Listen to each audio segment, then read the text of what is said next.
Craft Season 9, live for the evening of Sunday, the 18th day of December 2022. Normally, at this time, we would play music, but I don't want to risk the VODs of these getting a copyright strike because it's a lot of work to read A Christmas Carol for several hours. So that's actually what we're about to do. We're going to be reading Stave I, Marley's Ghost of A Christmas Carol by Charles Dickens. If you are not super familiar with the story, it's a pretty classic ghost story that takes place around Christmas, written by a British guy back in the Victorian era. So, you know, it's been around for a while. They did a Muppet version of it. It's pretty solid. But, you know, I want to make sure that the VODs for these don't get lost in the wash, because sometimes people might need to catch up the next day. Now, I want to give everybody a chance to get in here before I start reading, though. So instead of playing music for a few minutes, I'm just going to make sure that I'm getting all my gear together. This is also going to be a Minecraft grind stream. We are getting stuff done on the Hermitcraft server. This is a thing. I let Cub and Tango know, because they're both online. If they need anything, I am happy to help them gather it. Right now, for the most part, I'm going to be gathering sand from down below in my, what do you call this thing? In my pinball machine. We got a ton of sand to collect. So that should keep me pretty busy. But if Cub needs something urgently for Total Chaos, or, you know, Tango needs something for Decked Out, I'm not going to say no. They're my pals, right? You got to help out your pals when you can, especially around Christmas. So, Ancient87, welcome, says, I was hoping this would happen. I love A Christmas Carol. Yes, Ooh, hold on. We might need to record this. Hold on. Face camera off. Wait. That's right. We have a whole new scene. Start recording. Hermitcraft Season 9, Episode 51, Segment Alpha, Take 1, and action. Ho, ho, howdy. What do we have here? It looks like I have received some sort of gift.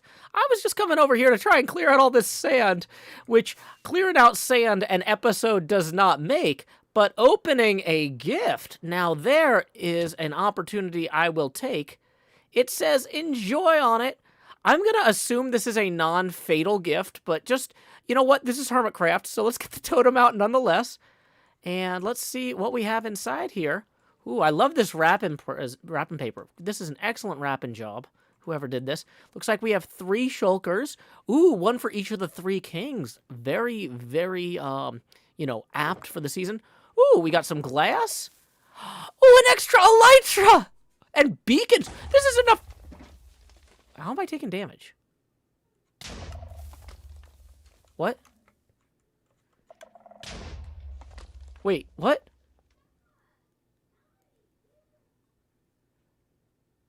Okay, nobody make any noise. Ooh, we do need cobbled deep slate. Let's just go ahead and let's get these out of here, because I think that this might be a destructing present. There's like a shulker and then something shooting TNT up at us. Oh, interesting. There's some sort of water chamber. Okay, that scared me. Because I was like, how am I taking damage? But yeah, okay, cool. Now, I don't think there was a tag on here anywhere. Let's see. I mean, we have the... Okay, it sounds like there was only a little bit of TNT in there. We have wiped that out. Let's go check on what was in those boxes, though. I am very curious. If I had to guess... Ooh, wow. 16 diamond blocks? That's a lifesaver. I was thinking I was going to have to do some serious mining to buy gifts for other people. Because I still haven't done my Secret Santa build yet, and I might need some materials. But wow, with emeralds I can trade 4 beacons. 4 beacons are going to make working on this way faster, especially if we can use those iron blocks and emerald blocks to build pyramids for them. Oh my gosh. If I had to guess, I would say that this is probably from XB Crafted. Because a few days ago, he sent me a suspicious message saying, hey, Joe, could you not log on for like 20 minutes? And it was like right after Doc was doing his dragon stuff, or around then. And I was like, oh, okay, so XB is probably helping Doc with something, or maybe like, okay, don't, like, because stuff near my base was involved with that. But this is probably what he was doing. So let's see what the blast chamber looks like underneath here. I'm curious. Whoops. As I destroy this. Okay, yeah, so there's a TNT thing directly hooked up to the sensor. Oh, that's really cool. Well, thank you so much to my presumed Secret Santa, XB Crafted. That's a very, very generous gift that will legitimately make my life easier. This is a fantastic spread. And then the glass and the deep slate are also going to be very appreciated as we continue work on this project. So I better get back to pulling all this sand out anyway. But I'm going to put these somewhere special so they don't get destroyed in a unfortunate industrial accident or anything. Time skip. Okay, so that was nice. Well, that was a great way to start the stream, too, because, like I said, I wanted to give everybody a chance to come in before we started reading A Christmas Carol. I'm going to hit stop recording, and I'm going to switch our overlay back. We were setting up stream now. Hope y'all are comfortable. Oh, what is this? Patreon message. Update my song for the new year. Yeah, okay. I can take care of that later. That is not urgent. Woo! That is no problem. Yeah. Okay. Let's see. We have a lot of sand to remove. We have a Christmas Carol to read. I'm down here in slot 9 putting the hot in the hot bar. I don't even have my green lime stain paint, which we should probably rename something like Merry Christmas. Wait, how do I have 3 of these? There we go. Here we go. Actually, well, let's call it Stave I, Marley's Ghost. So then when people ask what we're reading, I can say, Stave I, Marley's Ghost. That's what we're reading tonight. Stave I, Marley's Ghost. Bum, bum, bum. We have not started the beginning of the novel yet. We are giving everybody a chance to come in, because I couldn't play music because I don't want to risk the VOD being taken down. Sometimes it's really completely random. Sometimes, like, what gets flagged and what doesn't, even though there's songs I wrote. Okay. So, don't tell people what to do with weird caps. Doing weird alternating caps stresses, like, it's hard for me to read the chat when you do that. And then if you're yelling at somebody at the same time, that's a bad move. Green Splatter, bringing us in first tip of the stream. I haven't even posted the link yet. Green Splatter says, I love this tradition. Thank you, Joe. Thank you, Green Splatter. Yeah, just as a reminder, this is not an advertiser-supported stream. Microsoft is not paying me to play Minecraft. The Charles Dickens family is not paying me to read this book. I'm doing it for fun. But also, it is my job. So if you can afford to tip, tips are welcome via paypal.me/JoeHills or YouTube Super Chat. I will be acknowledging tips during the stream, just not necessarily right as soon as they roll in, because, like, I want to get to a logical break in the text. James rolling in and tipping 20. Boom, that gets us to our first face camera expansion. Here we go. It's time to say, howdy, y'all. Grow Hills here, expanding as I always do in Nashville, Tennessee. Dee-da-dee-da-dee, dee-da-dee-da-dee, So thank you, James. That puts us 18 away from the next face camera expansion now.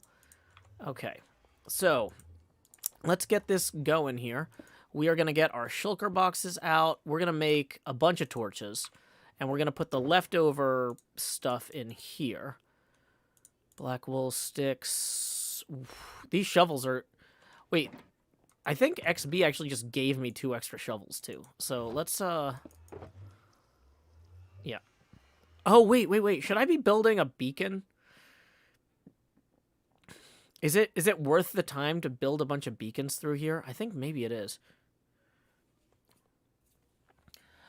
Oh, Jackie Ann, that sucks. Jackie Ann tips 5, who says, hey, Joe, just learned that my boyfriend cheated on me. Have some of his Christmas money. Well, hopefully we can get you in a better mood with some Charles Dickens that we're going to be reading. Yeah, that is really difficult. That's a challenging situation to be in. So thank you for trying to find a little positivity and sending it my way, and I'm hoping I can send some positivity back your way. Because, yeah, that's a rough time. Alrighty, so let's go ahead and get the book out. I need to post a link to the book.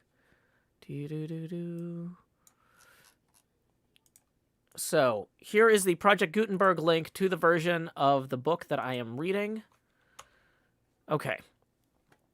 So the full title of the book is A Christmas Carol in Prose. Oh, wait, I should take down the setting up now because we're actually starting. A Christmas Carol in Prose, being a ghost story of Christmas by Charles Dickens. Preface. I have endeavored in this ghostly little book to raise the ghost of an idea which shall not put my readers out of humor with themselves, with each other, with the season, or with me. May it haunt their houses pleasantly, and no one wish to lay it. Their faithful friend and servant, Charles Dickens, December 1843. So that was the preface. If you're just coming in, we are about to start Stave I, Marley's Ghost, which is... Staves are like chapters, basically. Here we go. I've got a URL that jumps you right to Stave I here as well. Cool. And let me clear my throat. Okay, we also really... I need to get down to... Jump and haste, make it a double beacon. I don't know if I can build a beacon while I read is the thing. I know that I can shovel sand while I read. But I'm really dubious about my... We need to clear out places to put the beacons anyway. So how about I start, and I'll start by clearing out a footprint for each beacon, and then we'll worry about it from there. Okay. So here we go. Stave I, Marley's Ghost.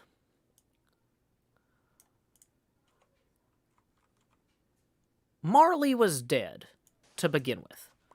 There was no doubt whatever about that. The register of his burial was signed by the clergyman, the clerk, the undertaker, and the chief mourner. Scrooge signed it, and Scrooge's name was good upon change for anything he chose to put his hand to. Old Marley was as dead as a doornail. Mind, I don't mean to say that I know of my own knowledge what there is particularly dead about a doornail. I might have been inclined myself to regard a coffin nail as the deadest piece of ironmongery in the trade. But the wisdom of our ancestors is in the simile, and my unhallowed hand shall not disturb it, or the country's done for. You will therefore permit me to repeat emphatically that Marley was dead as a doornail. Scrooge knew he was dead? Of course he did. How could it be otherwise? Scrooge and he were partners for I don't know how many years. Scrooge was his sole executor, his sole administrator, his sole assign, his sole residuary legatee, his sole friend, and sole mourner. And even Scrooge was not so dreadfully cut up by the sad event, but that he was an excellent man of business the very day of the funeral, and solemnized it with an undoubted bargain. The mention of Marley's funeral brings me back to the point I started from. There is no doubt that Marley is dead. This must be distinctly understood, or nothing wonderful can come from the story which I am about to relate. If we were not perfectly convinced that Hamlet's father died before the play began, there would be nothing more remarkable in him taking a stroll at night in an easterly wind upon his own ramparts than there would be in any other middle-aged gentleman rashly turning out after dark in a breezy spot. Say, St. Paul's courtyard, for instance, literally to astonish his son's weak mind.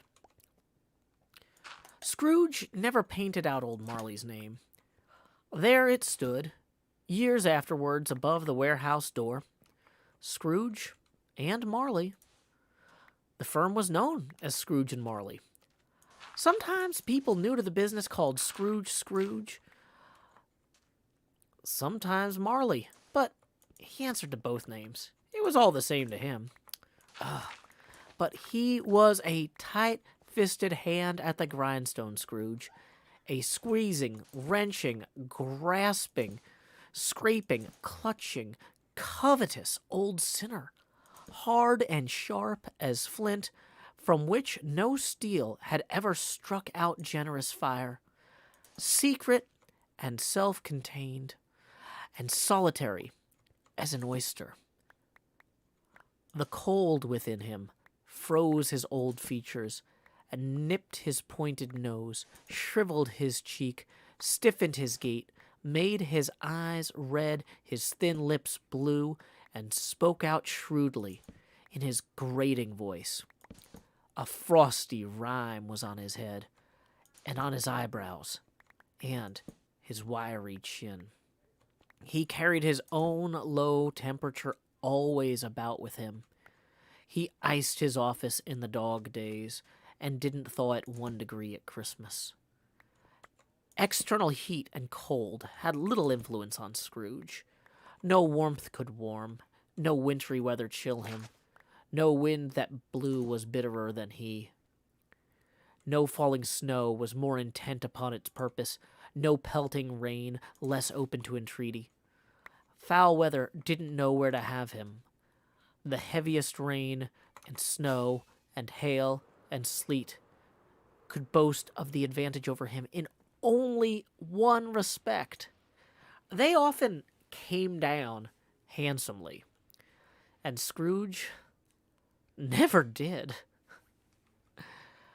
Nobody ever stopped him in the street to say, with gladsome looks, "My dear Scrooge, how are you? When will you come to see me?" No beggars implored him to bestow a trifle. No children asked him what it was o'clock. No man or woman once in all his life inquired the way to such and such a place of Scrooge. Even the blind men's dogs appeared to know him, and when they saw him coming on, would tug their owners into doorways and up courts, and then would wag their tails as though they said, "No eye at all is better than an evil eye, dark master." But what did Scrooge care? It was the very thing he liked, to edge his way along the crowded paths of life, warning all human sympathy to keep its distance, was what the knowing ones call nuts to Scrooge.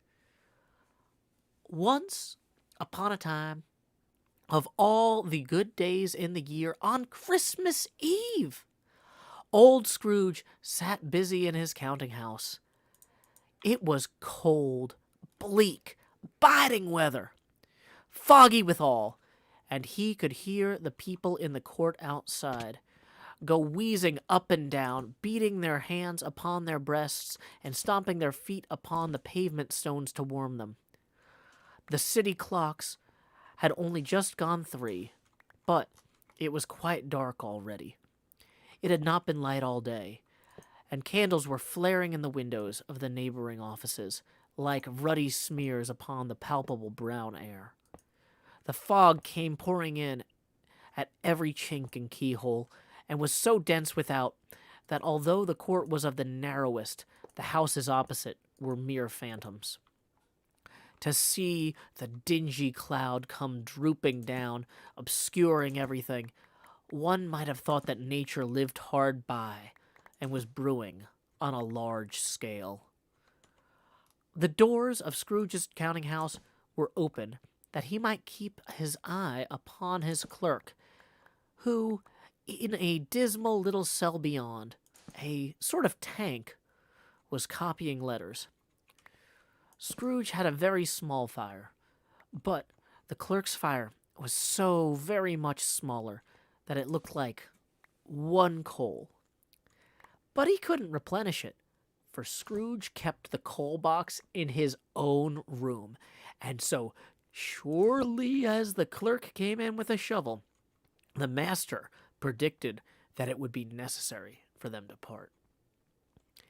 Wherefore the clerk put on his white comforter and tried to warm himself at the candle, in which effort, not being a man of strong imagination, he failed. "Hey, Merry Christmas, Uncle! God save you!" cried a cheerful voice.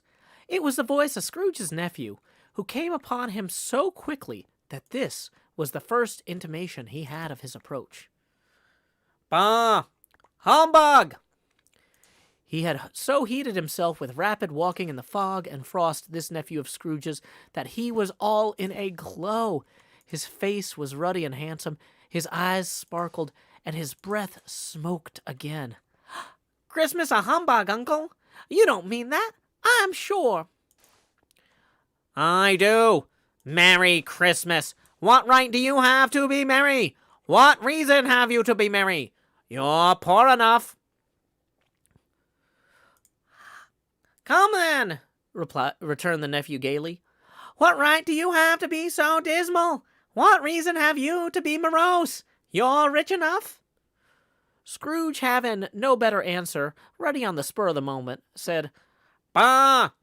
again, and followed it up with, "Humbug!"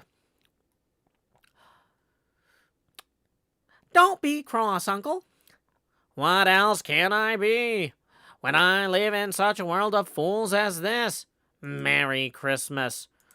Out upon Merry Christmas. What's Christmas time to you but a time for paying bills without money? A time for finding yourself a year older, but not an hour richer? A time for balancing your books and having every item in 'em through a round dozen of months presented dead against you? If I could work my will," said Scrooge indignantly, "every idiot who goes about with 'Merry Christmas' on his lips should be boiled with his own pudding and buried with a stake of holly through his heart. He should." "Uncle," pleaded the nephew. Dang it. Sorry, I'm warming up. If you guys don't know this, I actually don't rehearse this. This is in the spirit of live readings of random stuff on stream. So sometimes I'm gonna have the accents switching over a little bit. I'm not a professional book on tape reader at this point. I'm just having fun. So,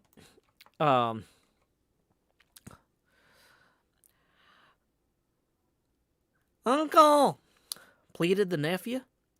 "Nephew," returned the uncle sternly, "keep Christmas in your own way, and let me keep it in mine." "Keep it, but you don't keep it." "Let me leave it alone then. Much good may it do you. Much good has it ever done you." "There are many things from which I might have derived good, but by which I have not profited, I dare say," returned the nephew. "Christmas among the rest. But I am sure I have always thought of Christmas time, when it has come round, apart from the veneration due to its sacred name and origin, if anything belonging to it can be apart from that, as a good time, a kind, forgiving, charitable time. The only time I know of in the long calendar of the year, when men and women seem by one consent to open their shut-up hearts freely, and to think of people below them as if they really were fellow passengers to the grave, and not another race of creatures bound on other journeys. And therefore, Uncle, though it has never put a scrap of gold or silver in my pocket, I believe it has done me good, and will do me good, and I say God bless it." The clerk in the tank involuntarily applauded. Becoming immediately sensible of the impropriety, he poked the fire and extinguished the last frail spark forever. Let me hear another sound from you, and you'll keep your Christmas by losing your situation. You're quite a powerful speaker, sir, he added, turning to his nephew. I wonder you don't go into Parliament. Oh, don't be angry, Uncle. Come, dine with us tomorrow. Scrooge said that he would see him. Yes, indeed he did. He went the whole length of the expression and said that he would see him in that extremity first. But why? Cried Scrooge's nephew. Why? Why did you get married? Because I fell in love. Because you fell in love, growled Scrooge, as if that were the only thing in the world more ridiculous than a Merry Christmas. Good afternoon. Nay, Uncle, but you never came to see me before that happened. Why give it as a reason for not coming now? Good afternoon. I want nothing from you. I ask nothing of you. Why can't we be friends? Good afternoon. I'm sorry, with all my heart, to find you so resolute.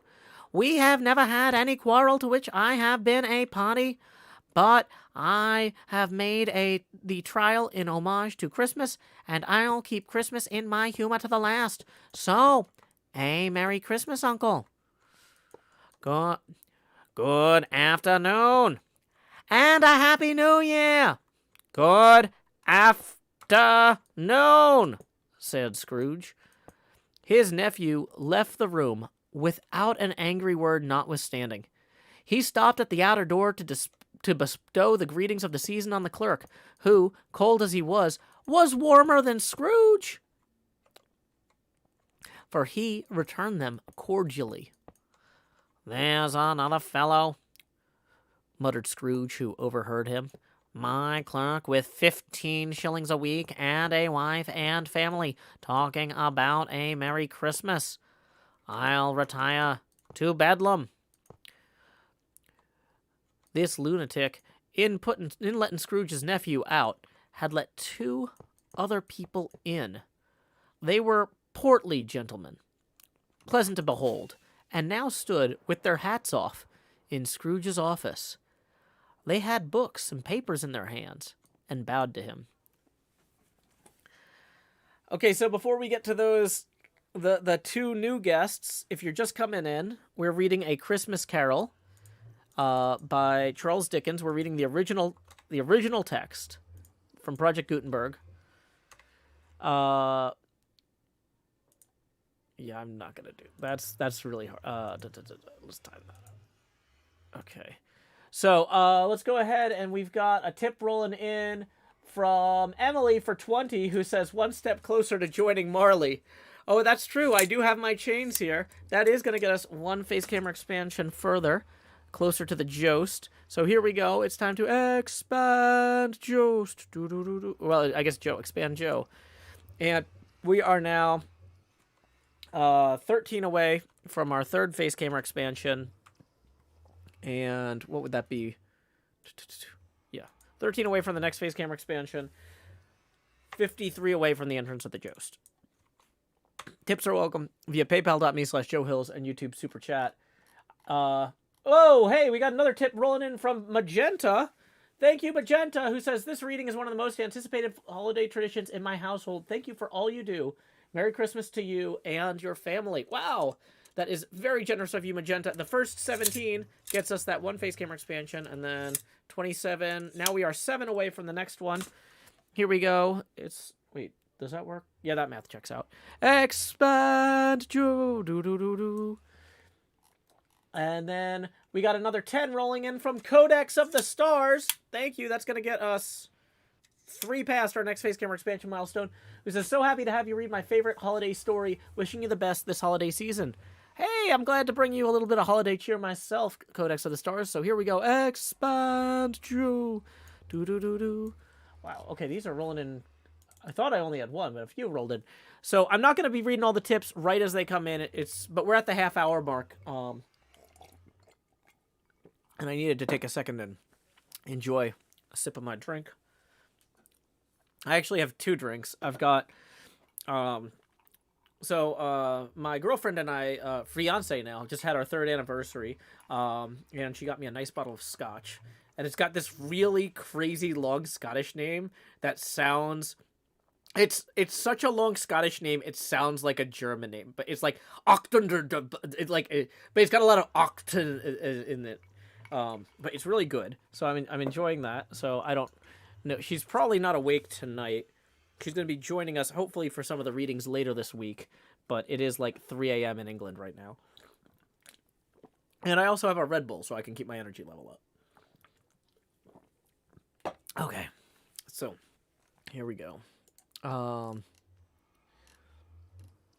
There's a bot in Twitch I need to ban. I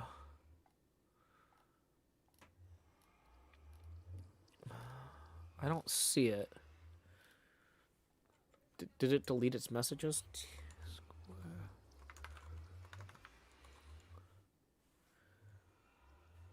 Oh, yeah, we're gonna ban that. Okay, thank you. Okay, cool. Took care of it. So, Scrooge's nephew just left. So, if you want to read along at home, the next line starts with Scrooge and Marley's, I believe, said one of the gentlemen. So, yeah, so thank you all for the support. Let's read whatever tips rolled in while I was saying that. Ryan, tips 20, who says, absolutely loving this. I was so happy to see the notification tonight. Well, thank you, Ryan. That's going to get us 3 past our face camera expansion milestone. Y'all have seen that money go straight to my head with each face camera expansion we hit. But now, like Jacob Marley, these chains I forged in life are about to begin pulling us down to the deep below. Enter the Jost. Bum, bum, bum, bum, bum, bum, bum, bum, bum. Okay, we're at 90% Joe Pasty now. Wow, we got more tips rolling in. I want to read all these because I want to. Once I start reading the text, I want to. Whoa, though Connor 2 tips 100 and says we want to see Jacob Marley. Okay, well, that's gonna get us 5 more face camera expansions. We are gonna get to Marley once, because like we are gonna get some momentum back in the reading shortly. Don't worry. So let's process all 5 of these. Thank you though, Connor 2. Here we go.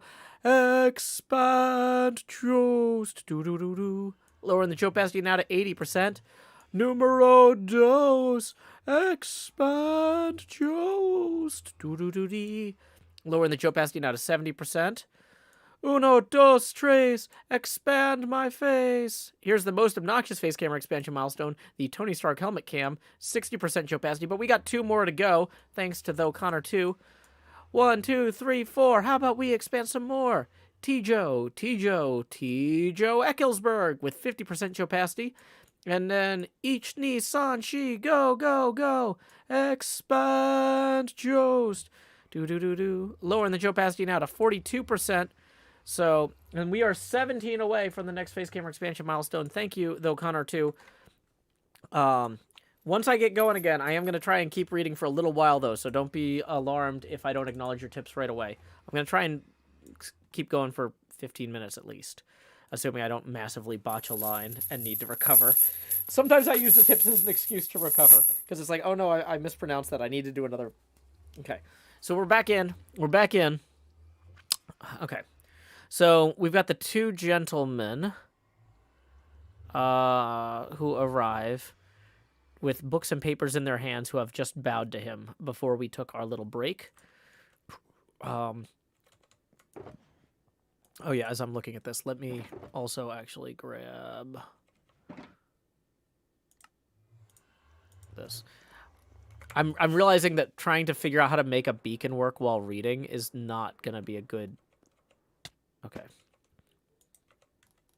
So we got a nice little double beacon here. So we can put that in. Jump boost 2. Whoops. It'd be nice if we actually, you know, activated something. Jump boost 2. Check. And then we're going to do haste. I don't know if haste is going to be worth it with the shovel, but we'll try it. Okay. And we're out of food. This is still a Minecraft stream. We need to not die in game. Chops and tots and chops and tots and chops and tots. Ooh, we're running low on food. 5 baked potatoes. Did XP give me any food? No, that's fine. We'll hopefully survive on these gigapies and baked potatoes for a little bit. So let's go ahead and put the rest of these back in here for now. And put that back in storage so we don't risk losing it. Okay. One last check to make sure that we are good over here. You know what? I don't want to interrupt this by... I don't want to interrupt this later. So I'm kind of thinking like maybe we just grab food. Let's go replenish our tot box real quick before we go. Does totem refill your hunger? No, only your health. It's a good point though. I should put that in my offhand. I did not prepare for this stream very well. Okay.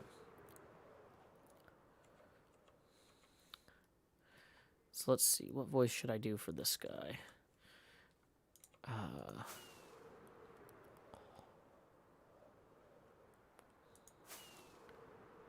Scrooge and Marley's, I believe, said one of the gentlemen, referring to his list. Have I the pleasure of addressing Mr. Scrooge or Mr. Marley? Mr. Marley has been dead these 7 years.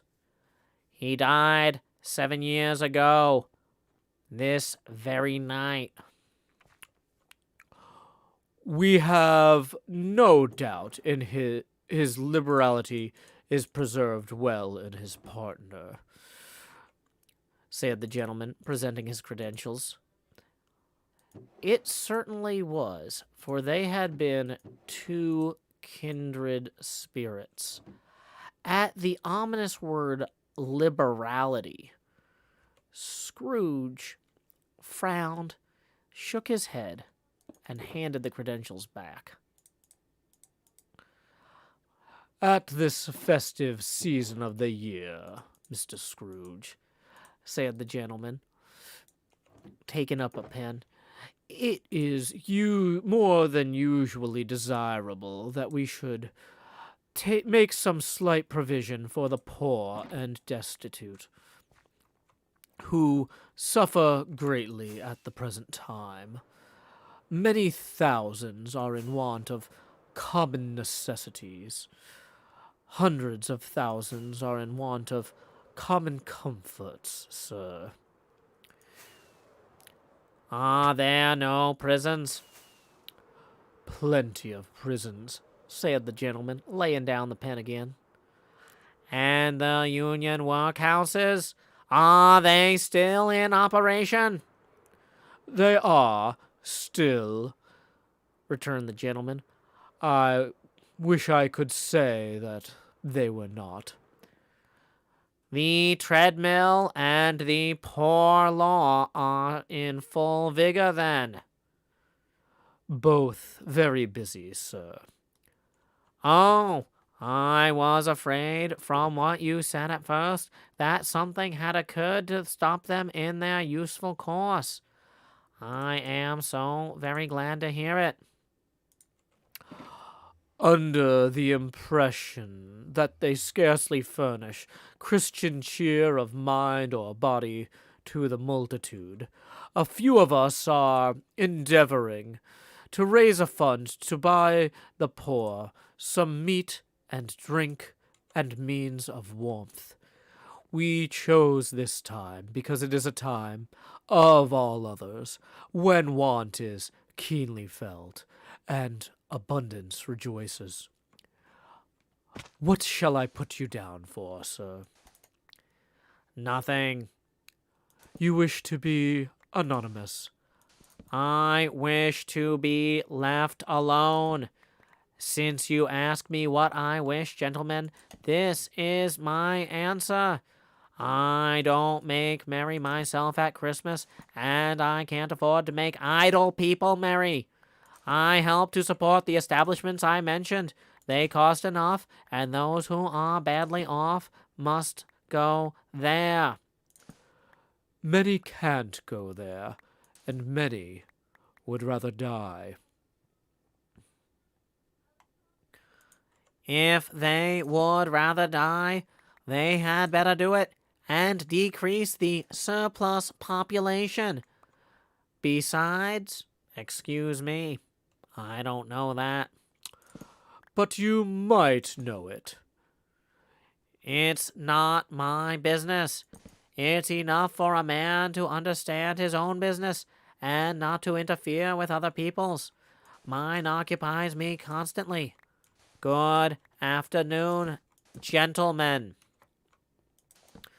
Seeing clearly that it would be useless to pursue their point, the gentlemen withdrew.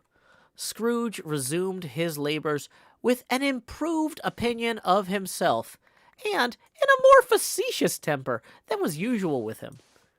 Meanwhile, the fog and darkness thickened so that people ran about with flaring lamps, proffering their services to go before horses and carriages and conduct them on their way. The ancient tower of a church, whose gruff old bell was always peeping slyly down at Scrooge out of a Gothic window in the wall, became invisible and struck the hours and quarters in the clouds with tremulous vibrations afterwards, as if its teeth were chattering in its frozen head up there. The cold became intense. In the main street, at the corner of the court, some laborers were repairing the gas pipes, and had lighted a great fire in the brazier, round which a party of ragged men and boys were gathered, warming their hands and winking their eyes before the blaze in rapture. The water plug being left in solitude, its overflowing sullenly congealed, and turned to misanthropic ice. The brightness of the shops where holly sprigs and berries crackled in the lamp heat of the windows made pale faces ruddy as they passed.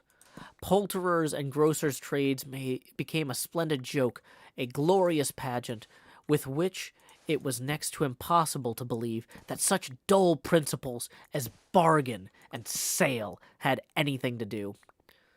The Lord Mayor, in the stronghold of the mighty mansion house, gave orders to his 50 cooks and butlers to keep Christmas as a Lord Mayor's household should, and even the little tailor, whom he had fined 5 shillings on the previous Monday for being drunk and bloodthirsty in the streets, stirred up tomorrow's pudding in his garret, while his lean wife and baby sallied out to buy the beef.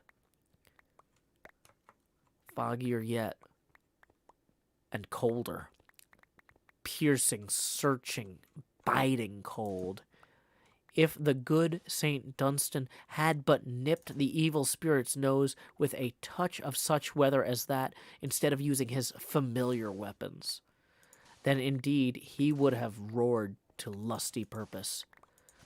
The owner of one scant young nose, gnawed and mumbled by the hungry, cold as bones are gnawed by dogs, stooped down at Scrooge's keyhole to regale him with a Christmas carol. But at the first sound of "God rest ye merry gentlemen, let nothing you dismay," Scrooge seized the ruler with such an energy of action that the singer fled in terror, leaving the keyhole to the fog and even more congenial frost. At length, the hour of shutting up the counting-house arrived. With an ill will, Scrooge dismounted from his stool and tacitly admitted the fact to the expectant clerk in the tank, who instantly snuffed his candle out and put on his hat. "You'll want all day tomorrow, I suppose?" "If it is quite convenient, sir." "It's not convenient, and it's not fair. If I was to stop half a crown for it, you'd think yourself ill-used, I'll be bound." The clerk smiled faintly.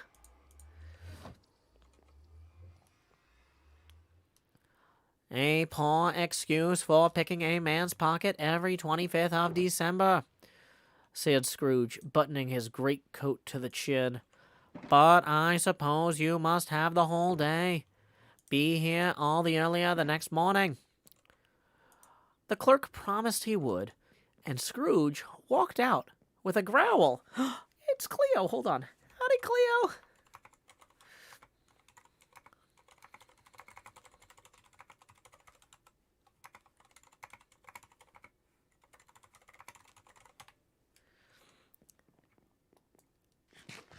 We'll let Cleo come by if she wants. This is not a planned Christmas special miracle. This is not a planned Christmas special bit. This is like an actual Christmas miracle. Oh, you know what it is? Cleo probably had to wake up to give her cat medicine. So we're going to see if we can cheer her up some. I don't remember Scrooge growling. It's Cleo. Hi, Cleo. Okay, so we're going to go over here into the voice chat, and we're going to set this to settings, voice. Okay, and we're going to set that to unmute microphone. Okay. So now Cleo will be able to hear me when I'm talking, even if I don't realize she snuck up on me. Okay, so where were we?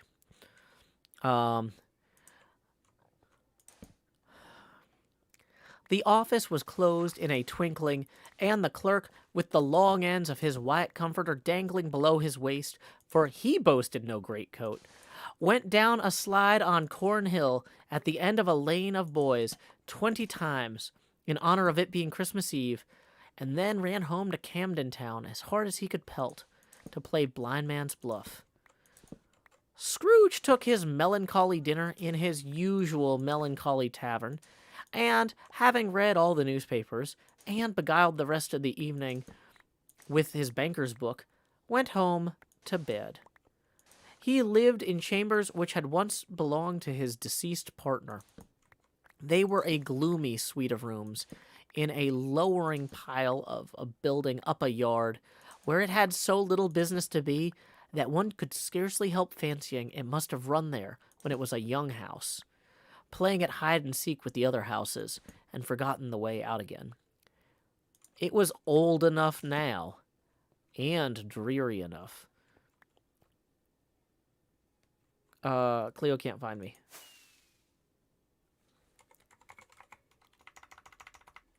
In the sand.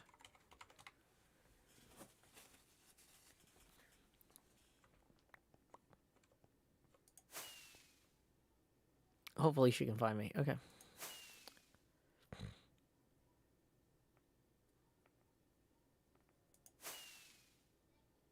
Hello, Joe. Cleo, how are you? I'm all right. How are you? Good, good. I was surprised to see you awake. We're not going to talk about that because, reasons. No, that's fine. I was going to say, if you're bored, you could come by for a Christmas carol. That's why I'm here, Joe. I've Okay. got other things to be doing, but Christmas carols is a need. You've got too many torches in here, Joe. Yeah, I'm removing all the sand. So, yeah, Reasonable. cool. I'm in the middle of Stave I. So do you want me to just go for it? Just go for it, Joe. Sure. That's what we're here for. The yard was so dark that even Scrooge, who knew its every stone, was fain to grope with his hands. The fog and frost so hung about the black old gateway of the house that it seemed as if the genius of the weather sat in mournful meditation on the threshold. Now, it is a fact that there was nothing at all particular about the knocker on the door, except that it was very large. It is also a fact that Scrooge had seen it night and morning during his whole residence in that place.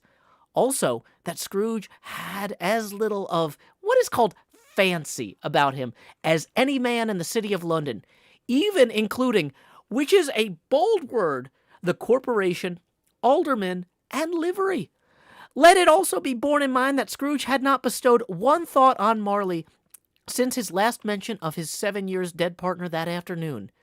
And then, let any man explain to me, if he can, how it happened that Scrooge, having his key in the lock of the door, saw in the knocker, without it undergoing any intermediate process of change, not a knocker, but Marley's face. Marley's face. It was not in impenetrable shadow as the other objects in the yard were, but had a dismal light about it, like a bad lobster in a dark cellar. It was not angry or ferocious, but looked at Scrooge as Marley used to look, with ghostly spectacles turned up on its ghostly forehead. The hair was curiously stirred, as if by breath or hot air, and though the eyes were wide open, they were perfectly motionless. That, and its livid color, made it horrible. But its horror seemed to be in spite of the face, and beyond its control, rather than part of its own expression. As Scrooge looked fixedly at this phenomena, it was a knocker again. To say that he was not startled, or that his blood was not conscious of a terrible sensation to which it had been a stranger from infancy, would be untrue. But he put his hand upon the key, which he had relinquished, turned it sturdily, walked in, and lighted his candle. He did pause with a moment's irresolution before he shut the door, and he did look cautiously behind it first, as if he half expected to be terrified with the sight of Marley's pigtail sticking out into the hall. But there was nothing on the back of the door, except the screws and nuts that held the knocker on. And so he said, "Pooh, pooh," and closed it with a bang. The sound resonated Still through the house like going. thunder. What, Cleo? Nothing. I said you're still going. I'm sorry, chat. No, it's like 2 hours. I'm yeah, reading. I know. I'm reading Stave I. I don't. Yeah, I know. I don't have 2 hours. I know. I didn't expect you to sit around this long. I mean, I entertained myself. Yeah, no, I like the sides. I like the sides. Bye. No. I just wanted to say hi. Have a great night, Cleo. You too, I'm sorry Joe. you're awake. Bye. It's fine. It's fine. I'll see you later. Enjoy your sand and your Stave I. Will do. Okay. Yeah, also, guys, if you're having conversations, like serious conversations, like I'm not interrupting Automod tonight because I have to click out of the game and it's like a whole thing. So I am not trying to shut down your conversations. Normally I like have to allow a bunch of stuff manually and I can't juggle that and reading and all this. But yeah. So sorry to the people in the YouTube chat trying to have a complicated discussion about anti-Semitism. But yeah, the auto mod is like seeing a lot of flags there, and I can't override it every time. Okay, so where were we? Wow,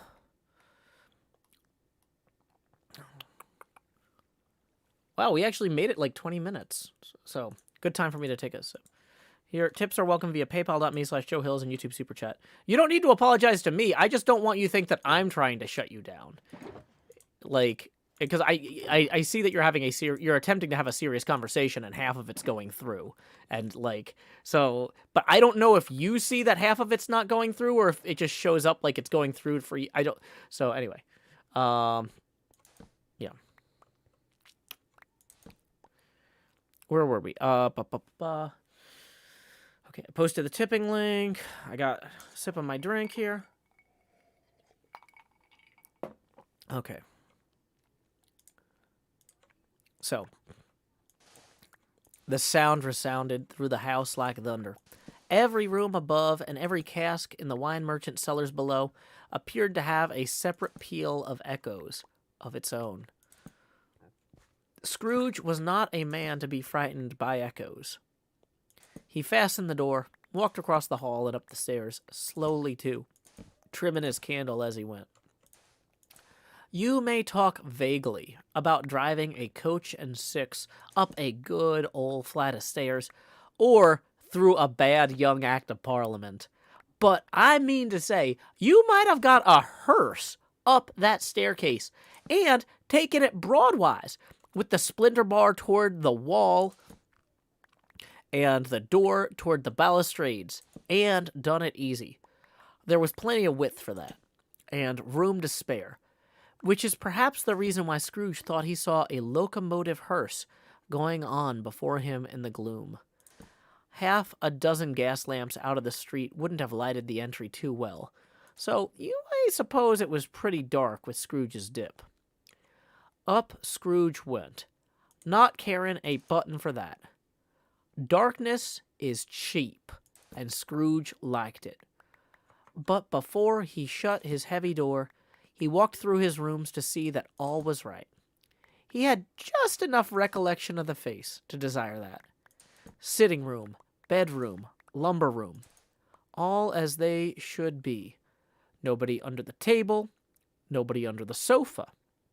A small fire in the grate, spoon and basin ready, and the little saucepan of gruel. Scrooge had a cold in his head. Upon the hob. Nobody under the bed, nobody under the sofa. Oh, wait, no, sorry. Nobody under the bed, nobody in the closet, nobody in his dressing gown, which was hanging up in a suspicious attitude against the wall. Lumber room as usual, old fire guard, old shoes, 2 fish baskets, washing stand on 3 legs, and a poker. Quite satisfied, he closed the door and locked himself in. Double locked himself in, which was not his custom. Thus secured against surprise, he took off his cravat, put on his dressing gown and slippers, and his nightcap, and sat down before the fire to take his gruel.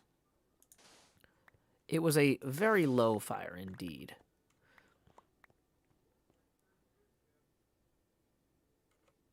Nothing on such a bitter night. He was obliged to sit close to it and brood over it before he could extract the least sensation of warmth from such a handful of fuel. The fireplace was an old one, built by some Dutch merchant long ago, and paved all round with quaint Dutch tiles designed to illustrate the scriptures. There were Cains and Abels, Pharaoh's daughters, queens of Sheba, angelic messengers descending through the air on clouds like feather beds. Abraham's, Belshazzar's, apostles putting off to sea in butter boats, hundreds of figures to attract his thoughts. And yet, that face of Marley, 7 years dead, came like the ancient prophet's rod and swallowed up the whole. If each smooth tile had been a blank at first, with the power to shape some picture on its surface from the disjointed fragments of his thoughts, there would have been a copy of old Marley's head on every one. "Humbug!" said Scrooge, and walked out the room. After several turns, he sat down again. As he threw his head back in the chair, his glance happened upon a bell, a disused bell that hung in the room, and communicated, for some purpose now forgotten, with a chamber in the highest story of the building. It was with some astonishment and with a strange, inexplicable dread that he looked, and he saw how the bell began to swing. It swung so softly at the outset that it scarcely made a sound, but soon it rang out loudly, and so did every bell in the house. This might have lasted half a minute, or a minute, but it seemed an hour. The bells ceased as they had begun, together. They were succeeded by a clanking noise, deep down below, as if some person were dragging a heavy chain over the casks in the wine cellar.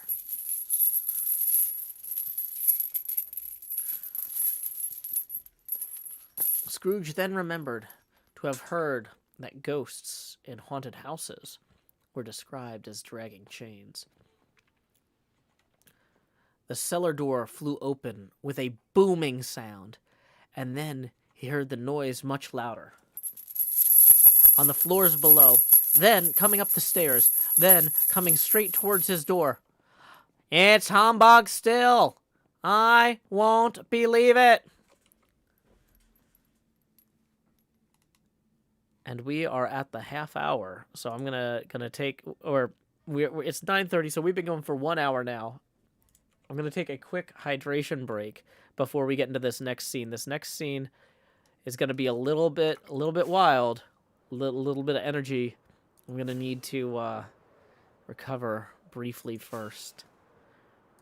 But I'm sure that whatever is covered in chains coming up the stairs and about to fly through Scrooge's door is no probalo, as the kids say in Homestar Runner. So, just as a quick reminder, tips are welcome via paypal.me/JoeHills and YouTube Super Chat. We're not going to play a song tonight because I don't want to risk this getting taken down for copyright strike. So I am just going to be right back as quick as I can with a fresh drink. BRB.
I am back from that hydration break. Thank you for your patience, everybody. Okay, we need to go ahead and lay our heads down and dream in game real quick before all the monsters start descending upon us. No jump scares. Just couldn't play music because I don't want to risk losing the copyright or getting the copyright strike on this.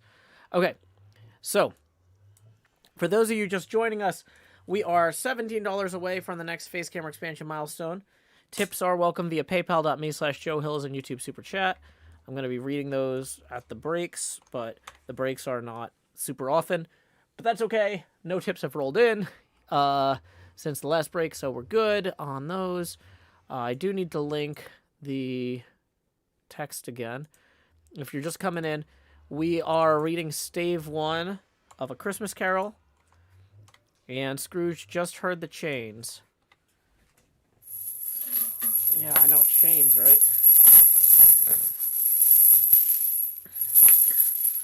Okay.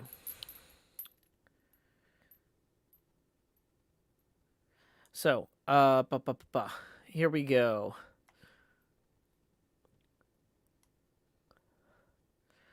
So I'm gonna reread the last bit.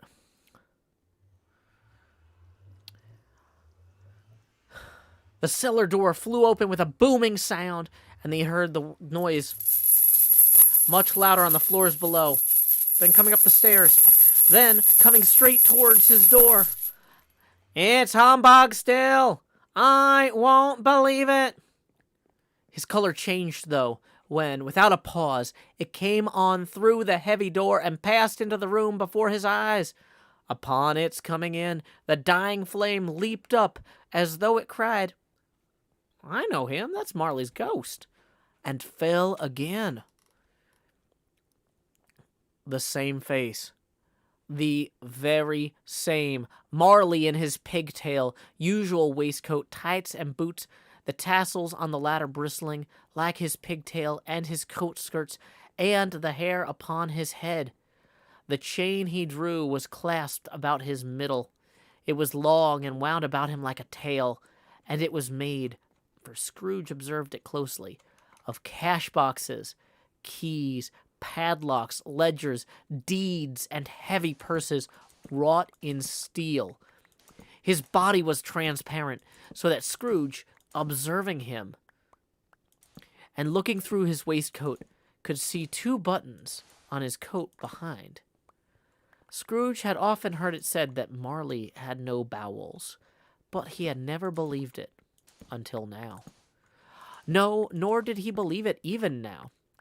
Though he looked the phantom through and saw it standing before him, though he felt the chilling influence of its cold, dead eyes, and marked the very texture of the folded kerchief bound about its head and chin, which wrapper he had not observed before, he was still incredulous, and fought against his senses. "How now? What do you want with me?" Much! Marley's voice, no doubt about it. "Who are you?" Ask me who I was! "Who were you then? You're particular, for a shade." He was gonna say, "to a shade," but substituted this as more appropriate. In life, I was your partner, Jacob Marley! Can you sit down?" asked Scrooge, looking doubtfully at him. I can! "Do it, then." Scrooge asked the question because he didn't know whether a ghost so transparent might find himself in such a condition as to take a chair, and felt that in the event of its being impossible, it might involve the necessity of an embarrassing explanation. But the ghost sat down on the opposite end of the fireplace, as if he were quite used to it. You don't believe in me! "I don't." What evidence would you have of my reality beyond your own senses? "I don't know." Why do you doubt your senses? "Because a little thing affects them. A slight disorder of the stomach makes them cheats. You may be an undigested bit of beef, a blot of mustard, a crumb of cheese, a fragment of an underdone potato. There's more of gravy than of grave about you, whoever you are." Scrooge was not very much in the habit of making jokes, nor did he feel in his heart by any means waggish then. The truth is that he tried to be smart as a means of distracting his own attention and keeping down his terror, for the specter's voice disturbed the very marrow in his bones. To sit staring at those fixed, glazed eyes in silence a moment would play, Scrooge felt, the very deuce with him. There was something very awful, too, in the specter being provided with an infernal atmosphere of its own.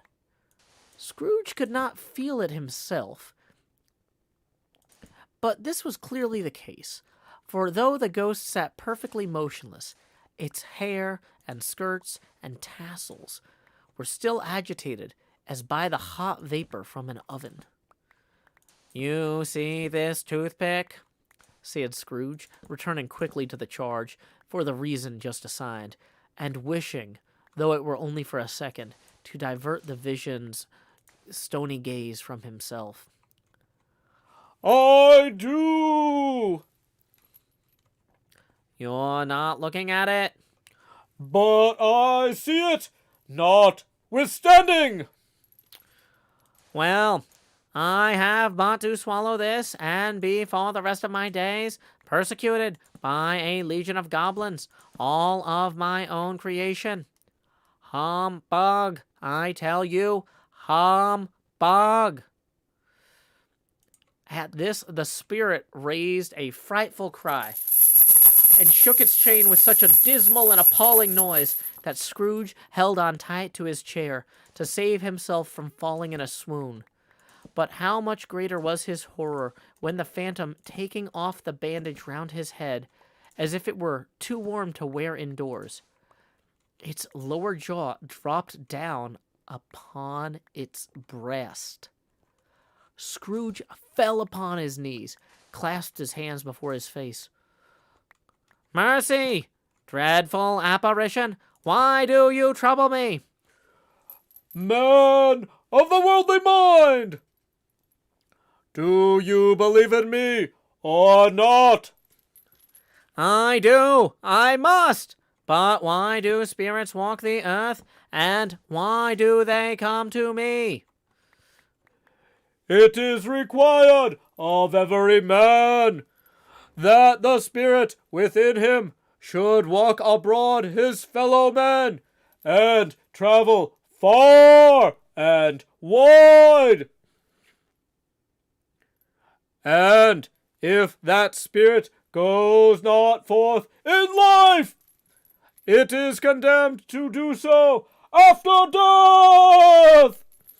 It is doomed to wander through the world.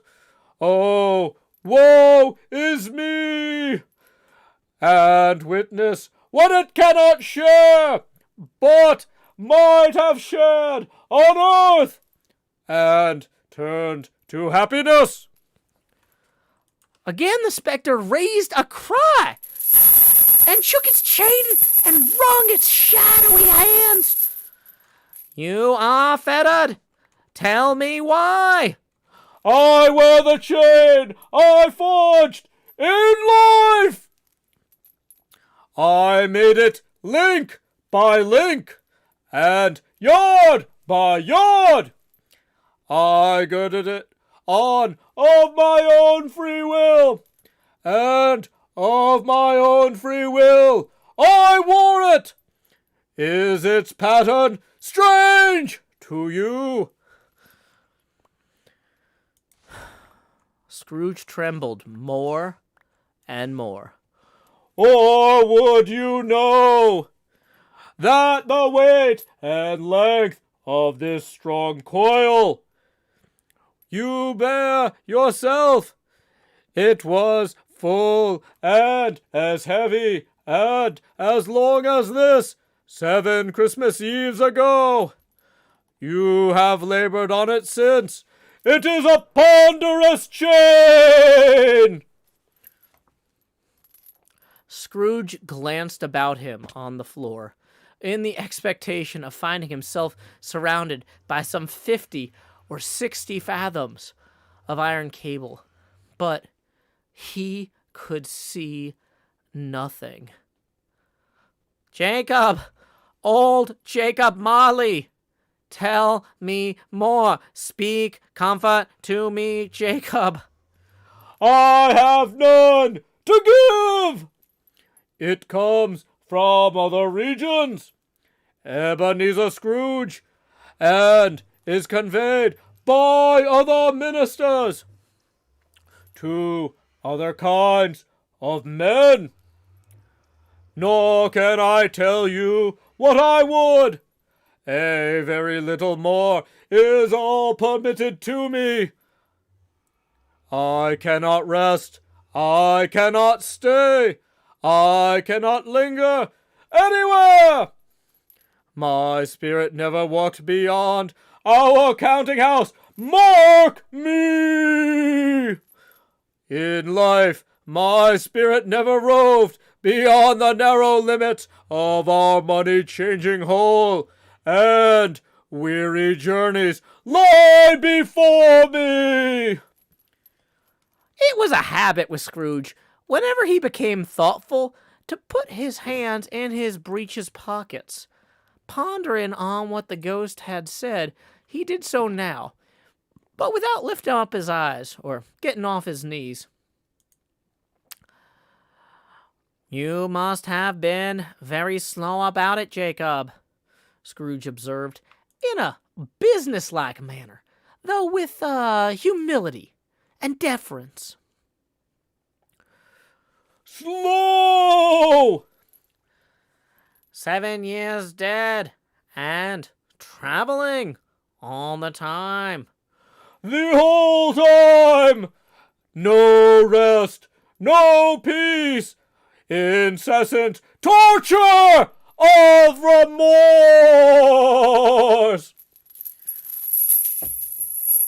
You travel fast? On the wings of the wind! You might have got over a great quantity of ground in 7 years. The ghost, on hearing this, set up another cry. Oh! And clanked its chain so hideously in the dead silence of the night that the ward would have been justified in indicting it for a nuisance. Oh, captive bound and double ironed, not to know that ages of incessant labor by immortal creatures for this earth must pass into eternity before the good of which it is susceptible is all developed. Not to know that any Christian spirit, working kindly in its little sphere, whatever it may be, will find its mortal life too short for vast means of usefulness. Not to know that no space of regret can make amends for one's life's opportunity misused. Yet such was I. Oh, such was I. But you were always a good man of business, Jacob, faltered Scrooge, who now began to apply this to himself. Business! Mankind was my business. The common welfare was my business. Charity, mercy, forbearance, and benevolence were all my business. The dealings of my trade were but a drop of water in the comprehensive ocean of my business. It held up its chain at arm's length, as if that were the cause of all its unavailing grief, and flung it heavily upon the ground again. At this time of the rolling year, I suffer most. Why did I walk through crowds of my fellow beings, with my eyes turned down, and never raise them to the blessed star which led the wise men to that poor abode? Were there no poor homes to which its light would have conducted me?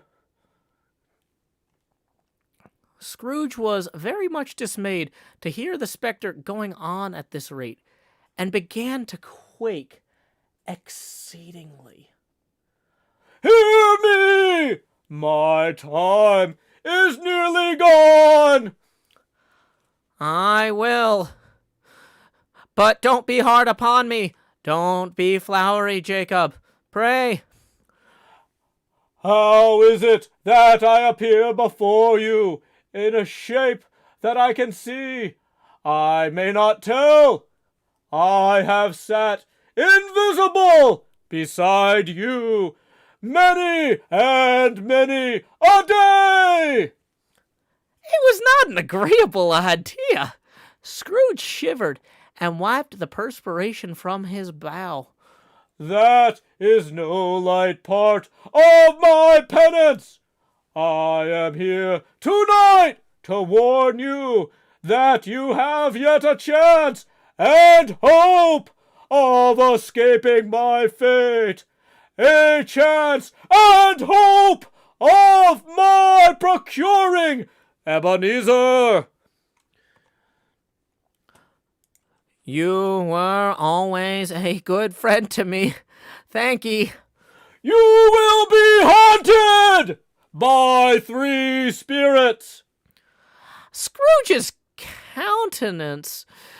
Where was I? Dang it.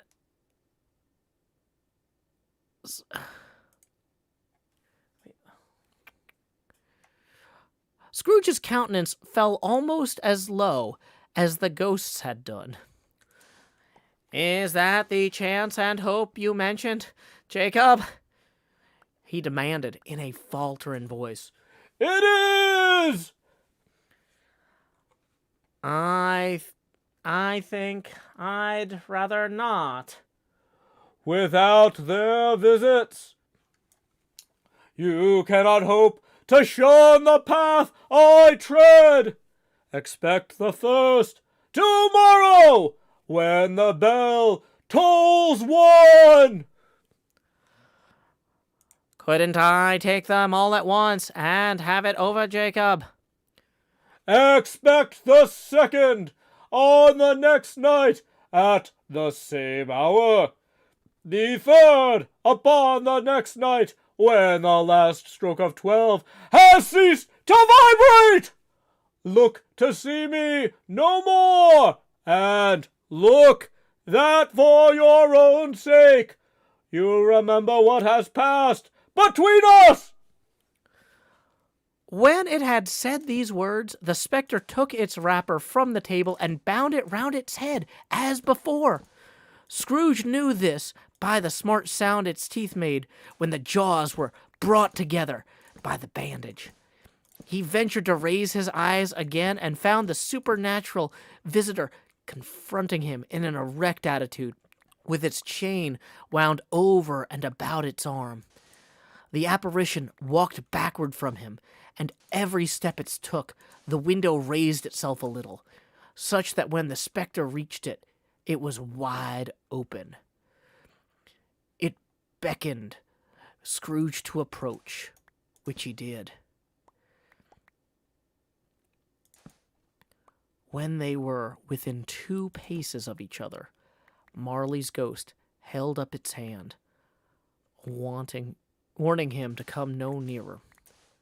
Scrooge stopped, not so much in obedience as in surprise and fear, for on the raising of the hand he became sensible of confused noises in the air, incoherent sounds of lamentation and regret, wailings inexpressibly sorrowful and self-accusatory. The spectre, after listening for a moment, joined in the mournful dirge. Oh!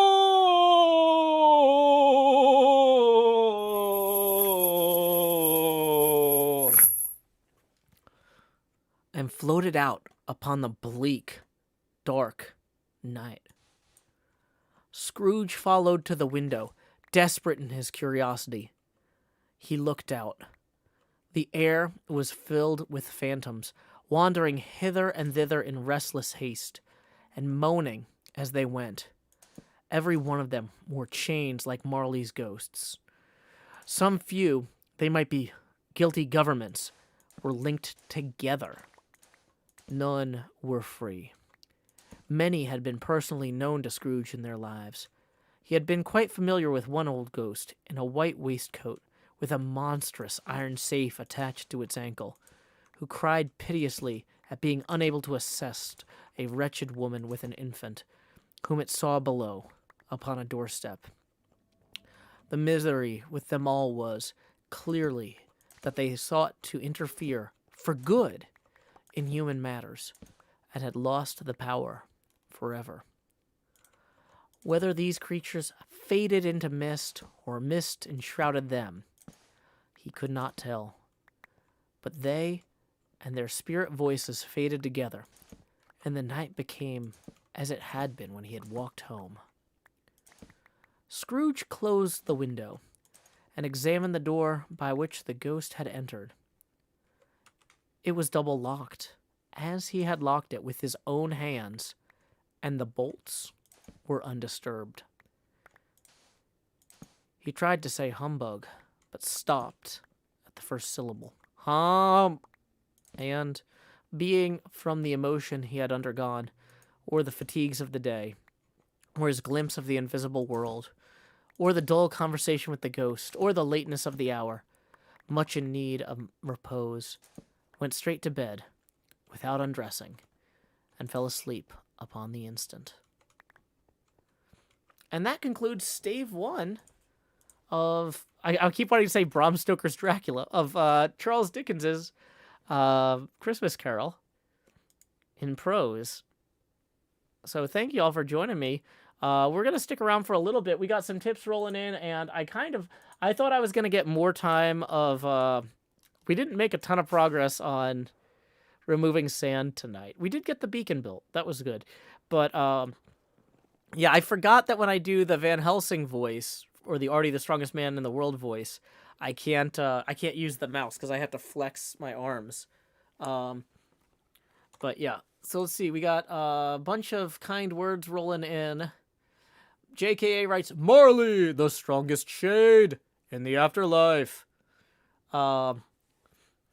Magenta Avocado says, I love that the strongman voice plus Seward voice makes it seem like the Dracula gang took a break from hunting vampires to put on a production of the Christmas Carol.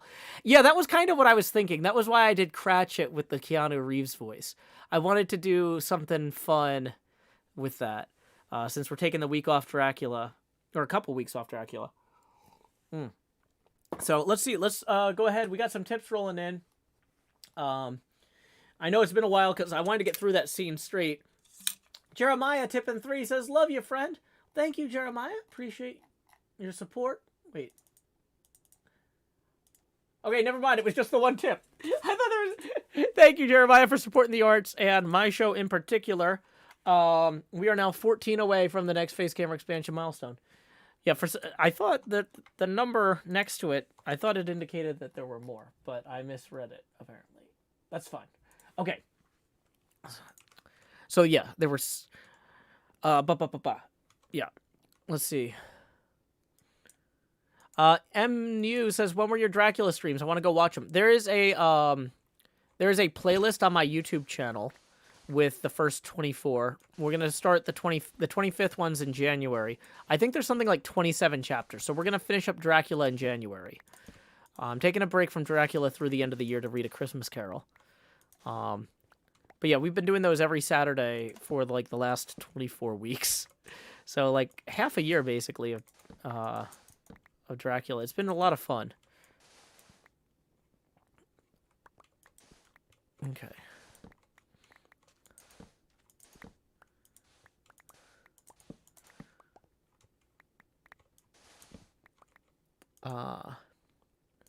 Butterfly Girl KMC says, this has been great so far. Also, the added benefit, I now know that the adaptation of the Christmas Carol I had on VHS tapes as a kid had pretty accurate dialogue. Well, that's the great thing, is that,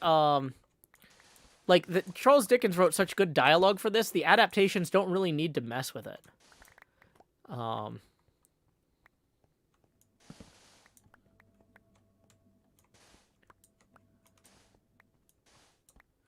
So, yeah, we are definitely making progress over here. I just wanted to... My hope was, we've got 4 nights of Dracula, and I was hoping to have this whole thing done after 4 nights, and I'm realizing that might have been a little bit naive. But I don't want to be naive. I want to be finished. Okay, we actually need to maybe consolidate some of these. Anything that's not going to go in the smelter, we need to probably put in a different box, actually. Okay. Toss these over here for now.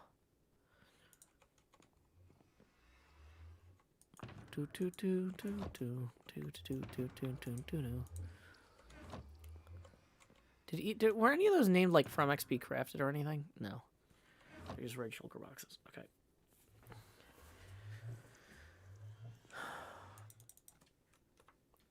Okay. Yeah, I thought about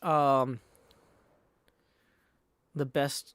Like, I thought about doing the Dracula voice for Scrooge, but I was like, that's too close to the narrator. And also, this way I can give his nephew just a slightly sunnier Boston accent. Like, the difference between the Scrooge one and the nephew is that the nephew one's a little bit higher, and I smile when I talk.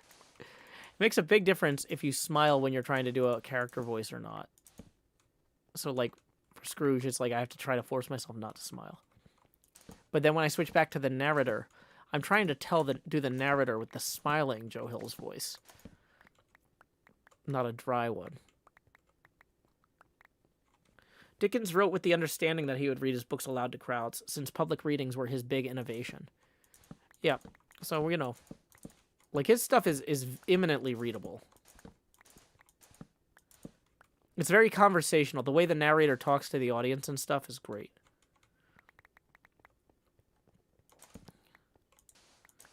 But yeah, if you enjoyed the show, we're going to be doing this again tomorrow night and Tuesday. Not Wednesday, though. And then we'll finish it up on Thursday.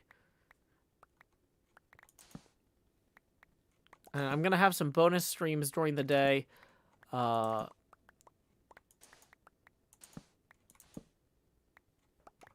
I'm not sure if there's going to be an HHH tomorrow, because there might be a group recording at that time. So I might do, like, an earlier stream. So, yeah, with HHH, it's one of those things, like, we keep that time set aside for helping people. But sometimes if people need help with something off camera, you know, like if somebody was working on a prank or present or something, it was like, hey, we can't stream this. You know, it's still better to show up and help than to have the stream. Like, HHH is about helping first, streaming second. Although it often ends up in streams. But yeah, since that's like one of the best times for us to record together, it's kind of...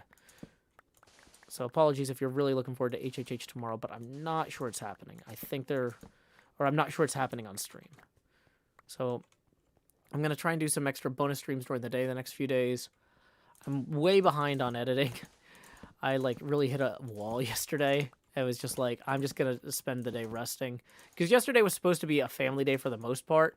I was like, okay, I'll split it up. Family time and editing time.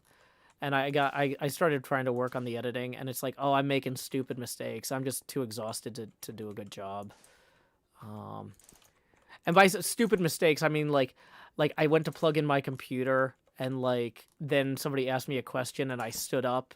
And I had the cable of the computer wrapped around my foot and flung it across the room. Thank goodness the laptop landed on the USB jack that I had just plugged in to charge it. Luckily, it still works. Like, the cable is, like, deformed now, but it didn't break off the jack in the port. But after that, I was like, you know what? I'm doing more harm than good right now.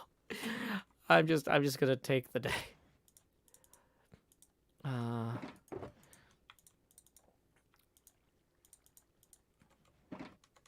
Fake Zircon says it's very good adaptation so far. I'm very excited for the next readings. I'm glad.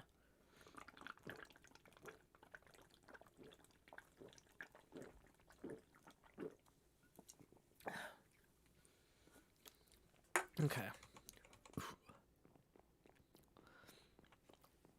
Yeah, I miss the MagSafe. Tanya says that we understand Christmas and family taking a bit of a toll on you. Well, the thing is, taking a toll implies, like, I don't know, you're paying what's due, which, I mean, it's just one of those things, like, yeah, just this time of year, like, I need, I like I don't have as many opportunities. We got a lot of people either in town or passing through town, family wise.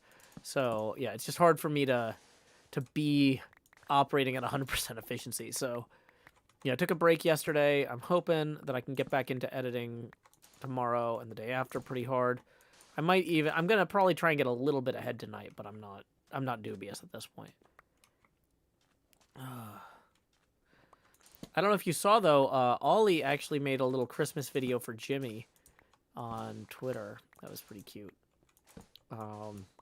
With like a Empire's holiday song on Hermitcraft.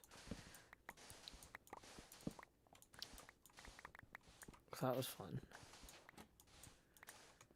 Okay.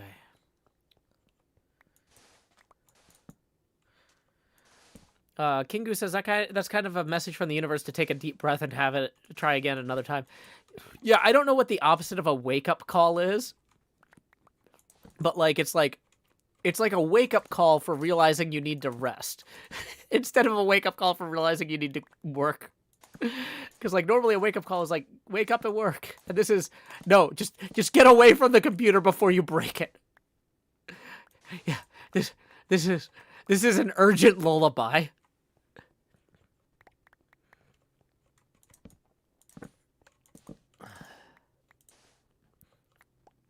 A go to sleep letter. A bedtime alarm. Yeah.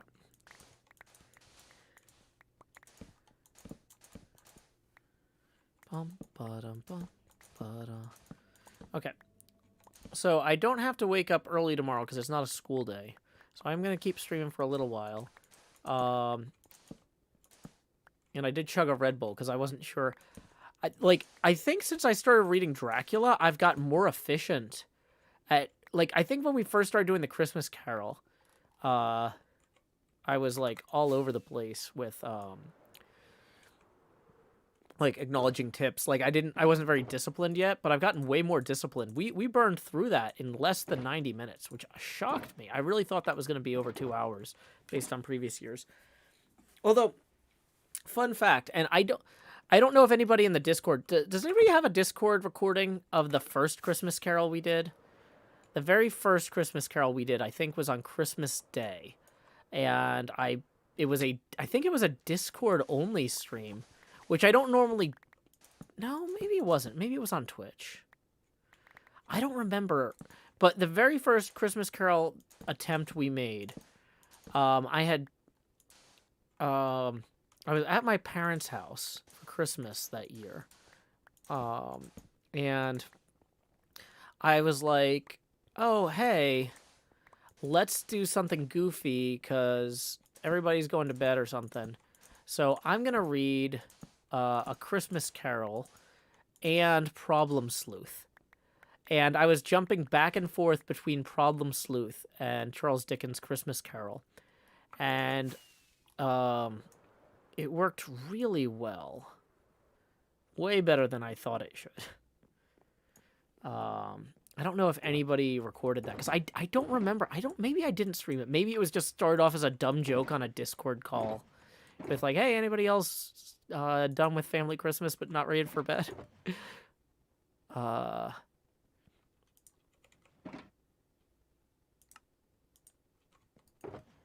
Does anybody here remember that? I'm not hallucinating that. I really think that's something I did.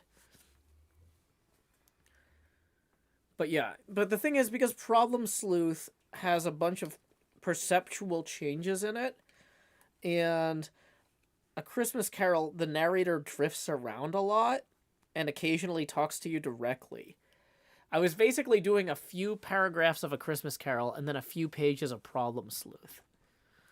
And it worked pretty well, but I didn't rehearse it in advance. I was just I wonder if this mashup works, and just went with it. Cavman says, oh, I remember Problem Sleuth back in the day. I used to have a Sepulchritude shirt and everything. Oh boy, yeah. Problem Sleuth. That was the good old days of webcomics.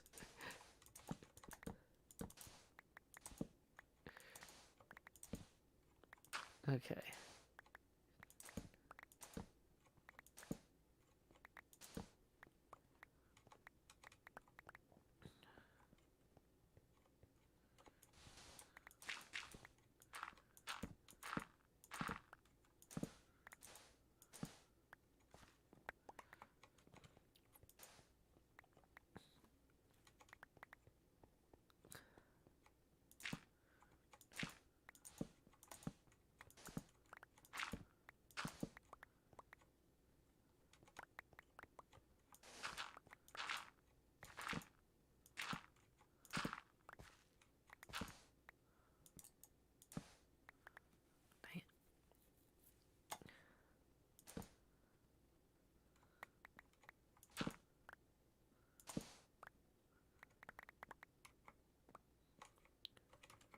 A lot of people in the YouTube chat are talking about their favorite Christmas foods. I actually went out and picked up. I'm in charge of the charcuterie for Christmas Eve, I think. We're going to have it. So I picked up a bunch of fancy local cheeses. So that'll be nice. Looking forward to that. Should probably pack my own knife. Because, like, when you go to somebody else's place, it's like... Presumably they have that stuff, but, like, it might all be tied up in whatever they're making. I don't know. Okay.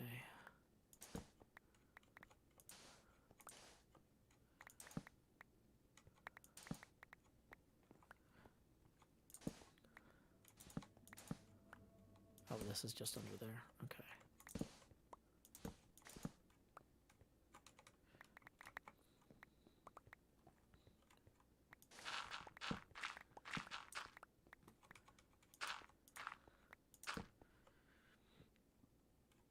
Sean Cockrell says they have cold meats and salad in Australia too hot for barbecue.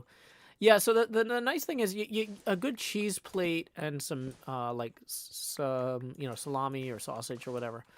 You can set that out either like in the bit before dinner when people are getting hungry, so they're not bothering the people cooking. Or you can put that out. Sometimes we save it for like if it's around 9-10 o'clock at night, people are starting to get hungry again, but you don't want to like reopen the kitchen. So it's like, okay, here's some stuff on a plate we can just put out.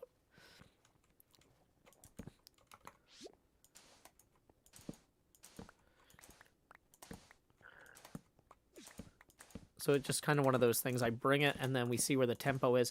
Honestly, if we don't finish all the cheeses and stuff at the first time it's set out, I'll put out more later.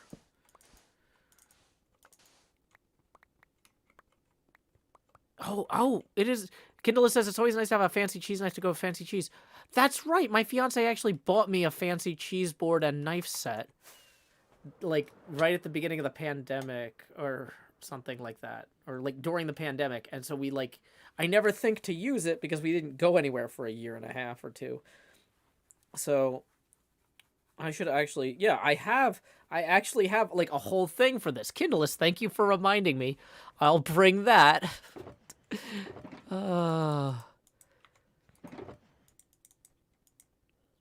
That's a good suggestion, Kindleist.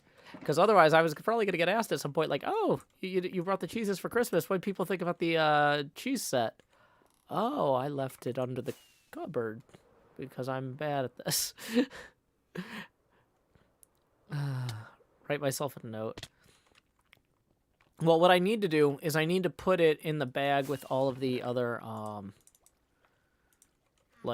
I've got a bunch of, so in Nashville, we've got a bunch of gluten-free, or we've got grocery stores with more gluten-free options than in some other places. And so I picked up a bunch of gluten-free snacks for my dad. Like they've got like gluten-free Pringles alternatives and stuff like that. So, so I've got like a whole bag full of that stuff. I'll just go ahead and put the cheese board in there. Because it's got like a little drawer for the knives. It's really cool.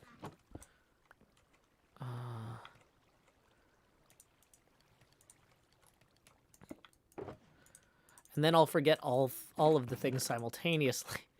No, I'll try not.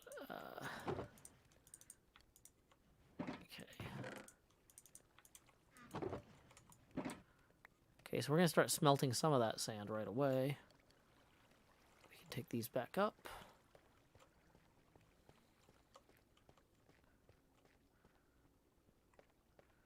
How are we for nighttime? We're okay.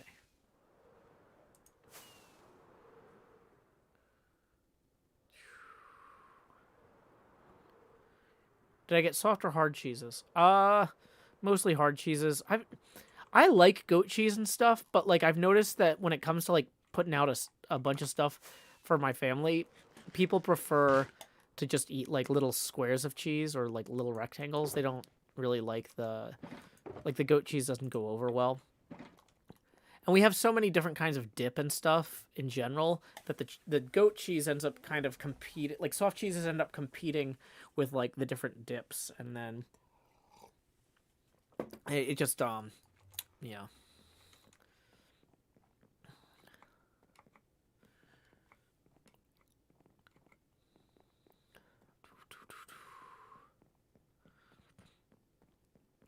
Okay, so we are gonna go this way.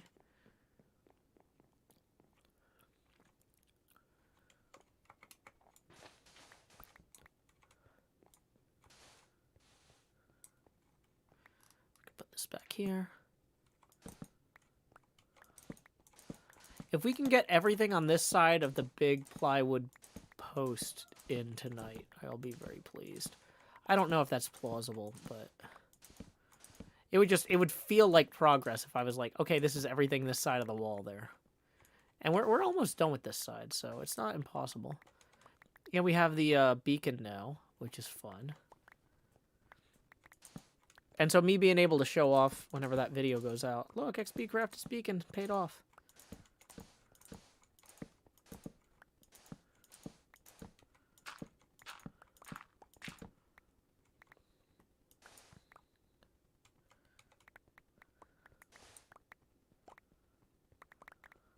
Okay. Now that we're in these, we're actually past the cells on this side, so I can just go straight across now. Way easier.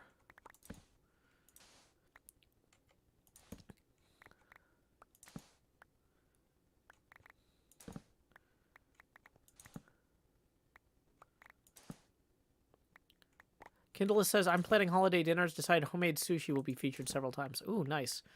Yeah, I used to make homemade sushi a lot back when I had roommates and other friends living in the same apartment building as me. Because it was one of those, like, hey, you fill the rice cooker and you buy a bunch of crab stick and then some actual salmon and stuff. Get some cucumber. And you're good to go.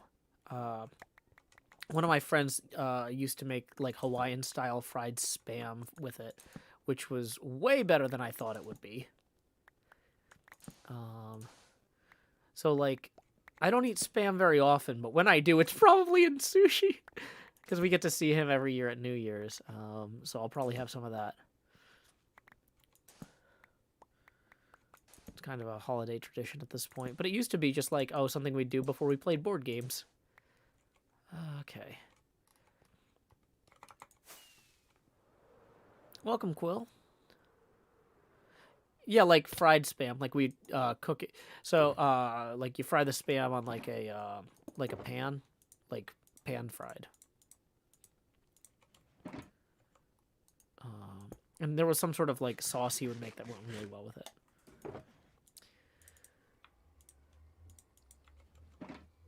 Okay. We did not remember the torches. Probably should just move this whole like command center down there, but we're so close to being done with this row, it doesn't really seem to make a lot of sense.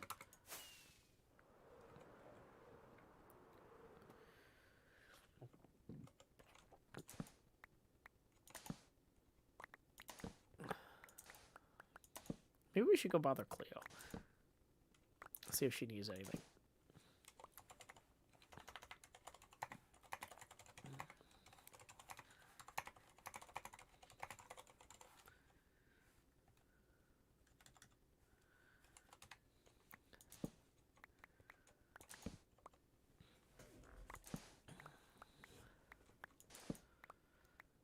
Kindle says, I brought hot dog sushi to D&D nights and called it chaotic neutral sushi. Nice. Okay.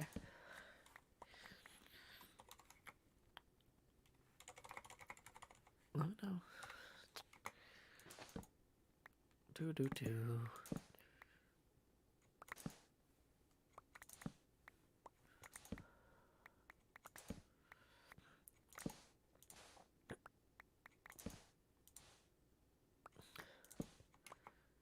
Fake Zircon says, what on earth is hot dog sushi? It's when you make homemade sushi, but you use thin slices of hot dogs in it. It's basically the same thing as the Spam sushi, but with hot dogs instead of...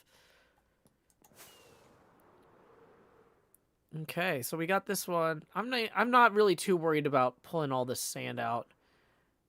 Like this is. We'll worry about this when we have to level the thing later, to some degree. Like, but we got the walls gone. Okay.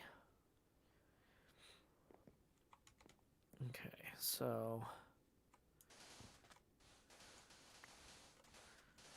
really need to figure out the actual height that we need to work to on this.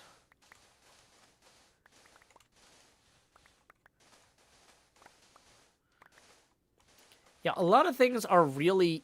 Almost any food that you already like, if you wrapped it in rice and kelp, would taste good still. Like, traditional sushi is great and probably my favorite in a lot of ways, but you can really remix sushi however lots of different ways and have it turn out pretty all right.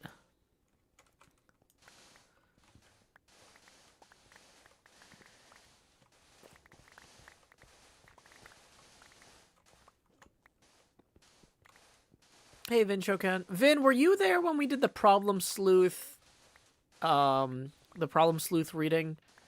The first Christmas Carol was also a Problem Sleuth reading. I don't know if you were there for that.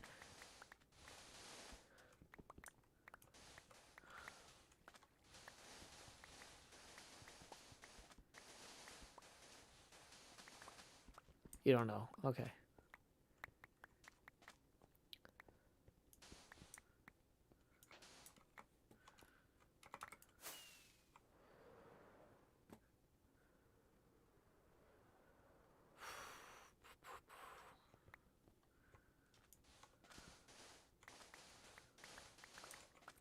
I bet if I search the Discord for Problem Sleuth.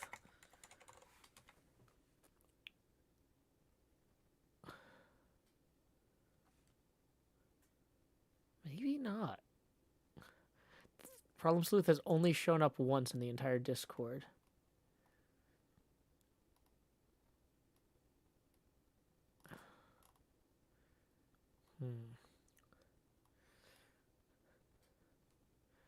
Oh, and it was me trying to explain Homestuck to somebody. Okay. So maybe... Oh,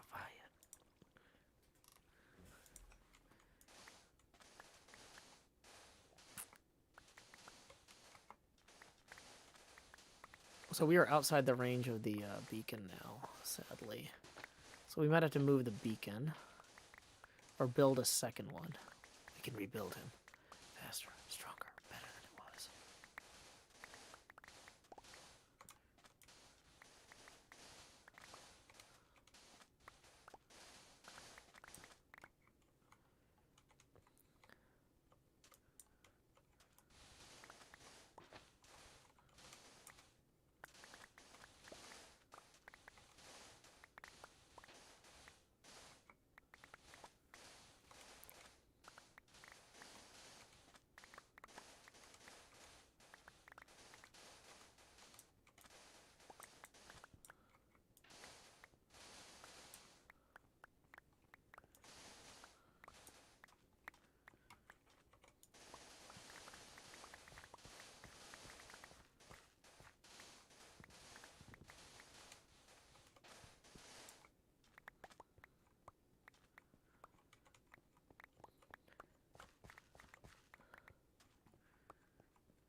And we are inventoried out at this point. We can consolidate a little bit and grab some more here. But we're going to have to go dump what we have.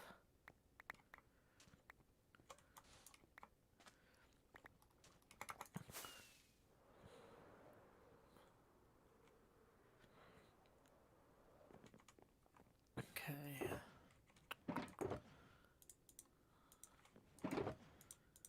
Sand, go bye-bye. These all have mending on them, right? Yeah, yeah.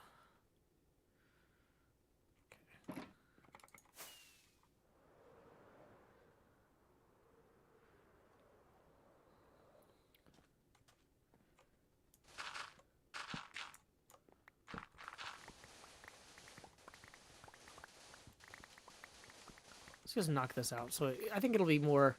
It'll look better if we do the whole thing. Even though I don't really deeply... I don't feel strongly about getting all of these knocked out. It is a visual medium, and getting all the sand out here will be good. Yeah, sorry I'm being kind of quiet. All the chats are having their own conversations about the holidays or food or costume design or whatever. It's nice. Just chilling. Hanging out. Letting y'all hang out.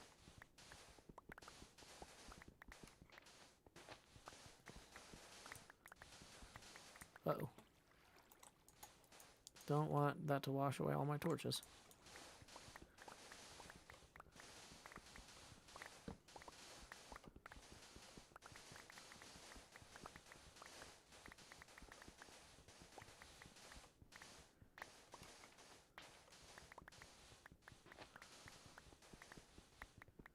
Okay.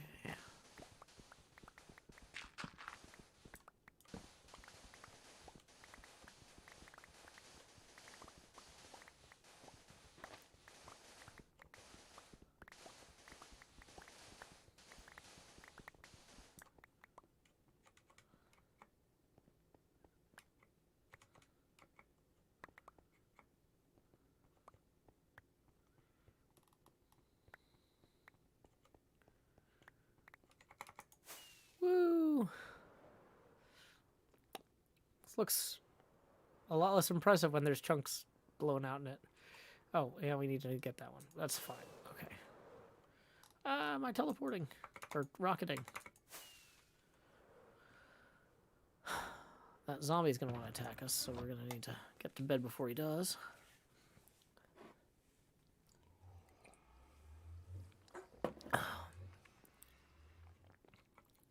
Rudd's Play says, "Hey Joe, what are your thoughts on schools having a full week of school this week?" That doesn't seem plausible. Like, I mean, where? If you're running a school and you decide to have school this week, you're probably living somewhere that they don't observe Christmas. And that's probably the socially accepted norm.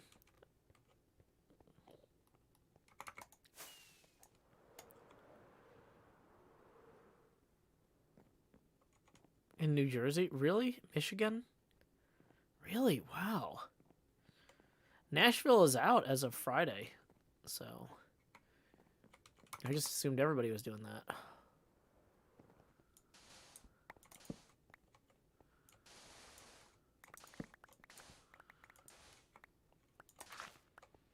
But yeah, I have no thoughts about schools not being closed already because it never occurred to me.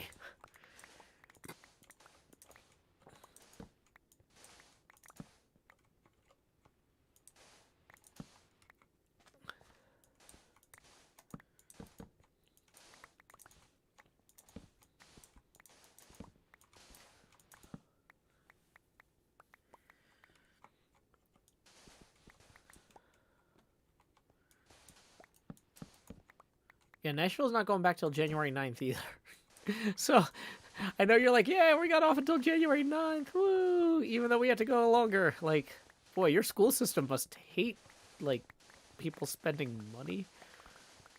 Maybe it's because Tennessee has a lot of tourism stuff, like Dollywood and whatnot. People are like, we gotta get those kids out of school so parents can take their kids to Dollywood.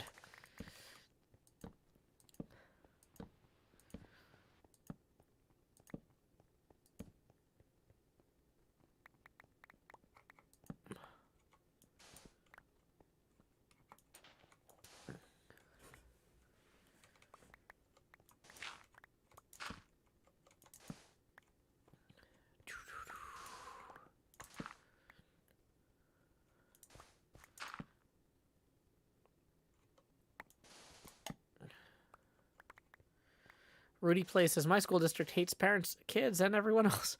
That's pretty comprehensive with their hatred there. I could see that being an issue repeatedly.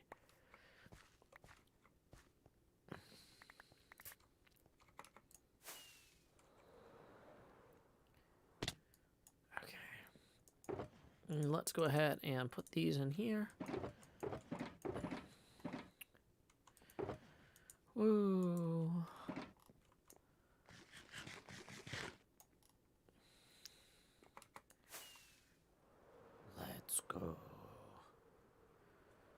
this. We're making progress.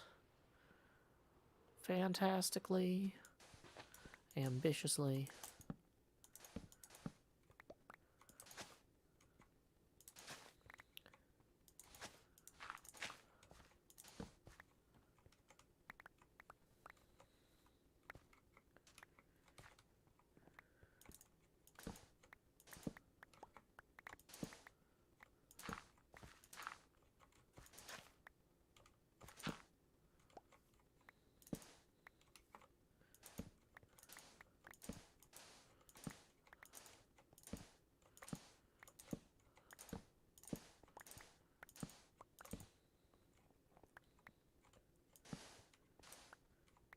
Hey, you got your tree today. That's fun.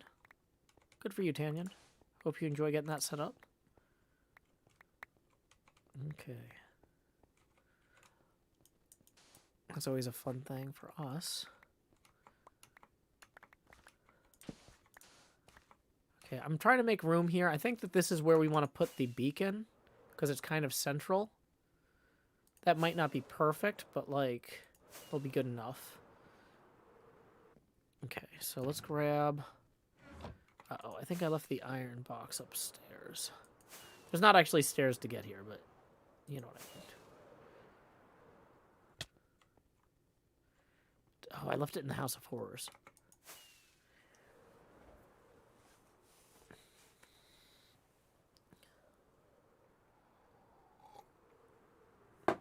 We are hitting 10:30. Since it's not a school night, we are not wrapping up the stream per usual on a school day. So, just as a quick reminder, tips are welcome via paypal.me/JoeHills and YouTube Super Chat. We are 14 away from the next face camera expansion milestone. Boom, boom, boom, ba-da. Did I hear somebody else, or is that my own rocket?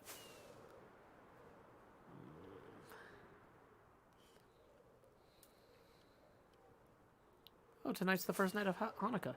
Happy Hanukkah to those of y'all who celebrate it.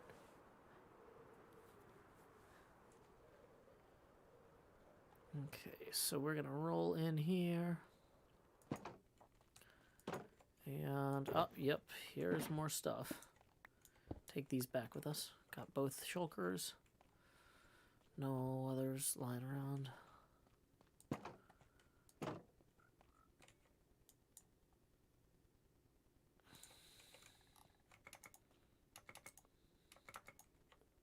Oh, my wings broke.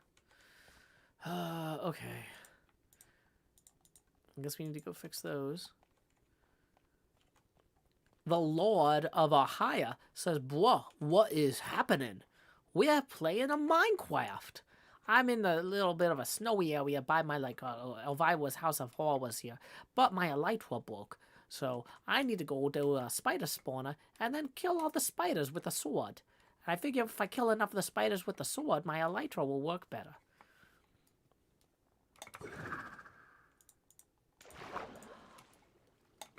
The Lord of Ohio says, "No, the camera, man.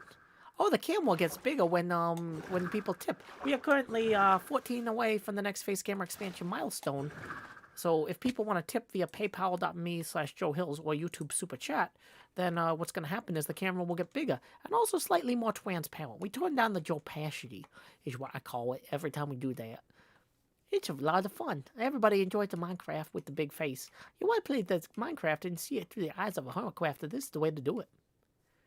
No worries, Lord of Ohio. You don't have to. Other people might.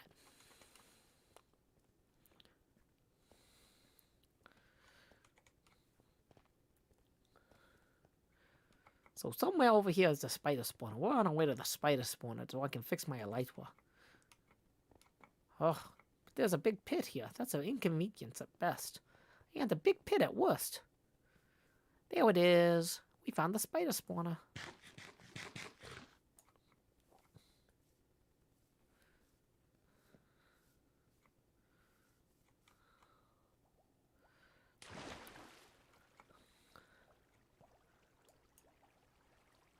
Okay, so we're going to go ahead. Sean Cockrell rolls in, tipping 20. Thank you very much, Sean Cockrell. Let's get that on the abacus here. Boom. That gets us 14 away from the next face camera expansion after this one. Please direct your attention to the screen so you can see that I'm about to expand Jost. Do-do-do-do. And we're going to lower the opacity now to 32%. Brr, that's Fahrenheit, not Celsius. And kill these spiders and hopefully get my elytra fixed a little bit. And we'll keep an eye on that to see if any other tips roll in. So I should probably, like, I feel like since we're still going, like, maybe I should read, like, The Night Before Christmas or something.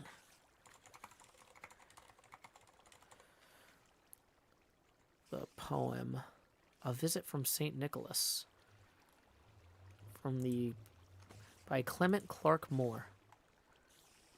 Let's see, what would be a good way to do this? Something like, we could try the Beetlejuice. Well, no, we're not Beetlejuice mode yet. Let's try the Dr. Seward voice. 'Twas the night before Christmas, when all through the house not a creature was stirring, not even a mouse. The stockings were hung by the chimney with care, in hopes that St. Nicholas soon would be there. The children were nestled all snug in their beds, while visions of sugar plums danced in their heads. And Mamma, in her kerchief, and I, in my cap, had just settled our brains for a long winter's nap, when out on the lawn there arose such a clatter. I sprang from my bed to see what was the matter. Away to the window I flew like a flash, tore open the shutters, and threw up the sash. The moon on the breast of the new-fallen snow gave a luster midday to the objects below, when what to my wondering eyes did appear but a miniature sleigh and 8 tiny reindeer, with a little old driver, so lively and quick, I knew in a moment he must be Saint Nick. More rapid than eagles his coursers they came, and he whistled and shouted and called them by name. Now, Dasher! Now, Dancer! Now, Prancer and Vixen! On Comet! On Cupid! On Donner and Blitzen! To the top of the porch. Oh, wait, no, it's still him. Sorry. To the top of the porch! To the top of the wall! Now, dash away! Dash away all! As leaves that before the wild hurricane fly, when they meet with an obstacle, mount to the sky. So up to the housetop the coursers they flew, with a sleigh full of toys, and St. Nicholas too. And then, in a twinkling, I heard on the roof the prancing and pawing of each little hoof. As I drew in my head and was turning around down the chimney, St. Nicholas came with a bound. He was dressed all in fur, from his head to his foot, and his clothes were all tarnished with ashes and soot. A bundle of toys he had flung on his back, and he looked like a peddler just opening his pack. His eyes, how they twinkled, his dimples, how merry. His cheeks were like roses, his nose like a cherry. His droll little mouth was drawn up like a bow, and the beard on his chin was as white as the snow. The stump of a pipe he held tight in his teeth, and the smoke it encircled his head like a wreath. He had a broad face and a little round belly that shook when he laughed like a bowl full of jelly. He was chubby and plump, a right jolly old elf, and I laughed when I saw him in spite of myself. A wink of his eye and a twist of his head soon gave me to know I had nothing to dread. He spoke not a word, but went straight to his work, and filled all these stockings, and then turned with a jerk, and laying his finger aside of his nose, and giving a nod, up the chimney he rose. He sprang to his sleigh, to his team gave a whistle, and away they all flew, like the down of a thistle. But I heard him exclaim, ere he drove out of sight, Happy Christmas to all, and to all a good night. So there you go. There's the Dr. Seward / Van Helsing visit from St. Nicholas.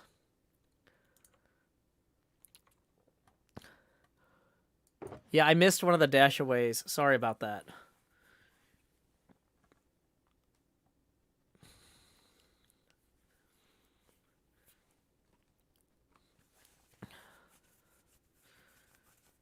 Okay. So let's go ahead and we need to dump the sand in here. Then we need to start working on our beacon. I feel like I want to go toward the middle for that. Maybe I haven't even gone far enough, but this feels like I'm in around the right area here. Okay. Let's get this in our offhand then instead of the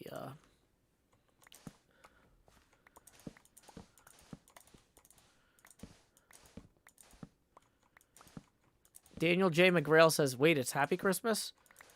I mean, in the original, probably. Yeah, I mean, a lot of these things get changed over time. This is the original by Clement Clark Moore. Not like the modern one with Snoopy or whatever.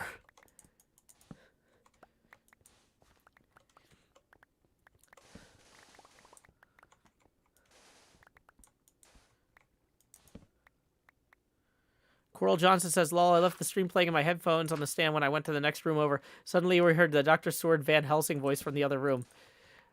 Yeah, sorry about that. Okay.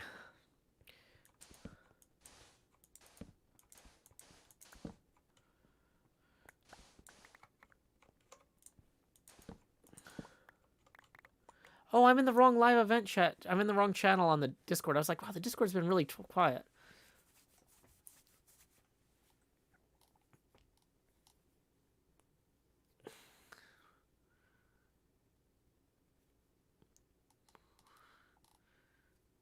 Okay. Do do do do do do do do do do. Okay. Who knew Santa visited the Ender? I think technically I went to the spider farm, but yeah. Look at this. I'm stuck in a too deep hole. That's why we need to get this right.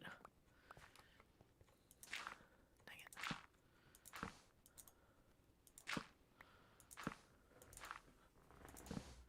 Okay. Come on. Just get a torch in there. It's fine.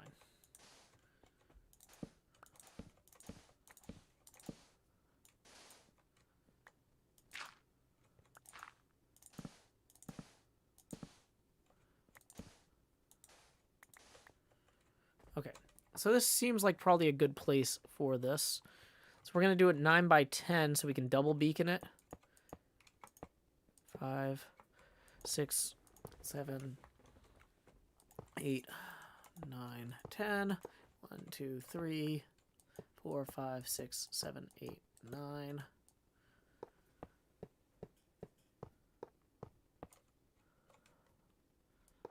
Dang it.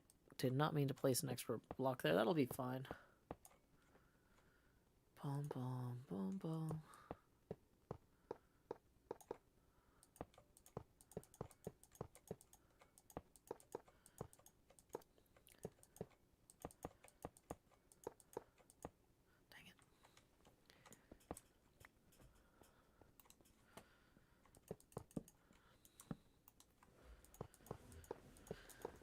Boom, boom, boom, boom, boom, boom, boom, boom, boom, boom, boom, boom, boom.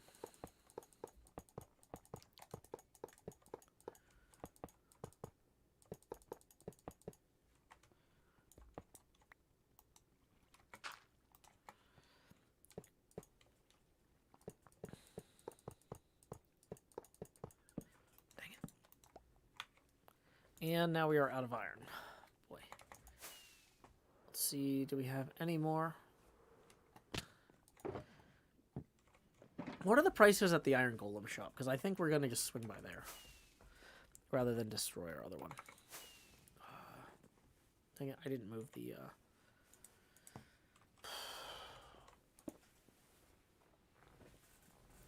Holocall official says, is this a face cam stream? Yeah. This is a face camera stream. The face camera is on. Woo. Is it not showing up for some reason? I have my poem I was reading in front. Nope. Yeah, the face camera's on. Yeah, face cameras have gotten really popular with streamers. I didn't have one when I first got started back in 2008, but I'm trying to modernize. So...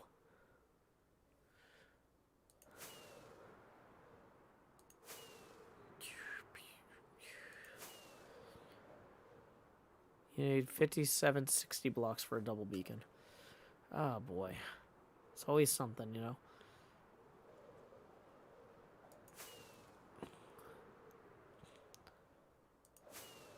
Let's go down here real quick. Where's the entrance? Nope, that's the exit. Okay. How much is it? 1 diamond per stack. So 4 diamonds. 7 diamonds. Woo.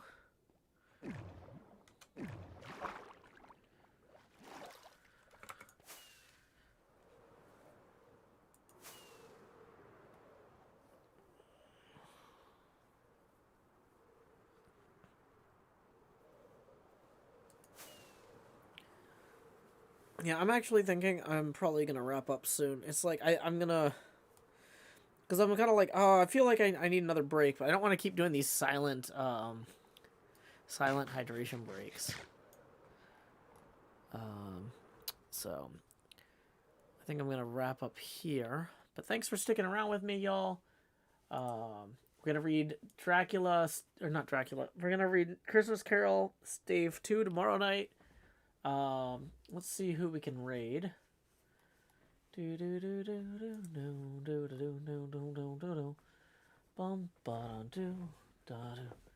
Wow. Z-Stow is playing the Long Dark. I haven't played the new Long Dark because the Mac version isn't out yet. But Z-Stow is one of the first people I ever recorded with or collabed with in Minecraft.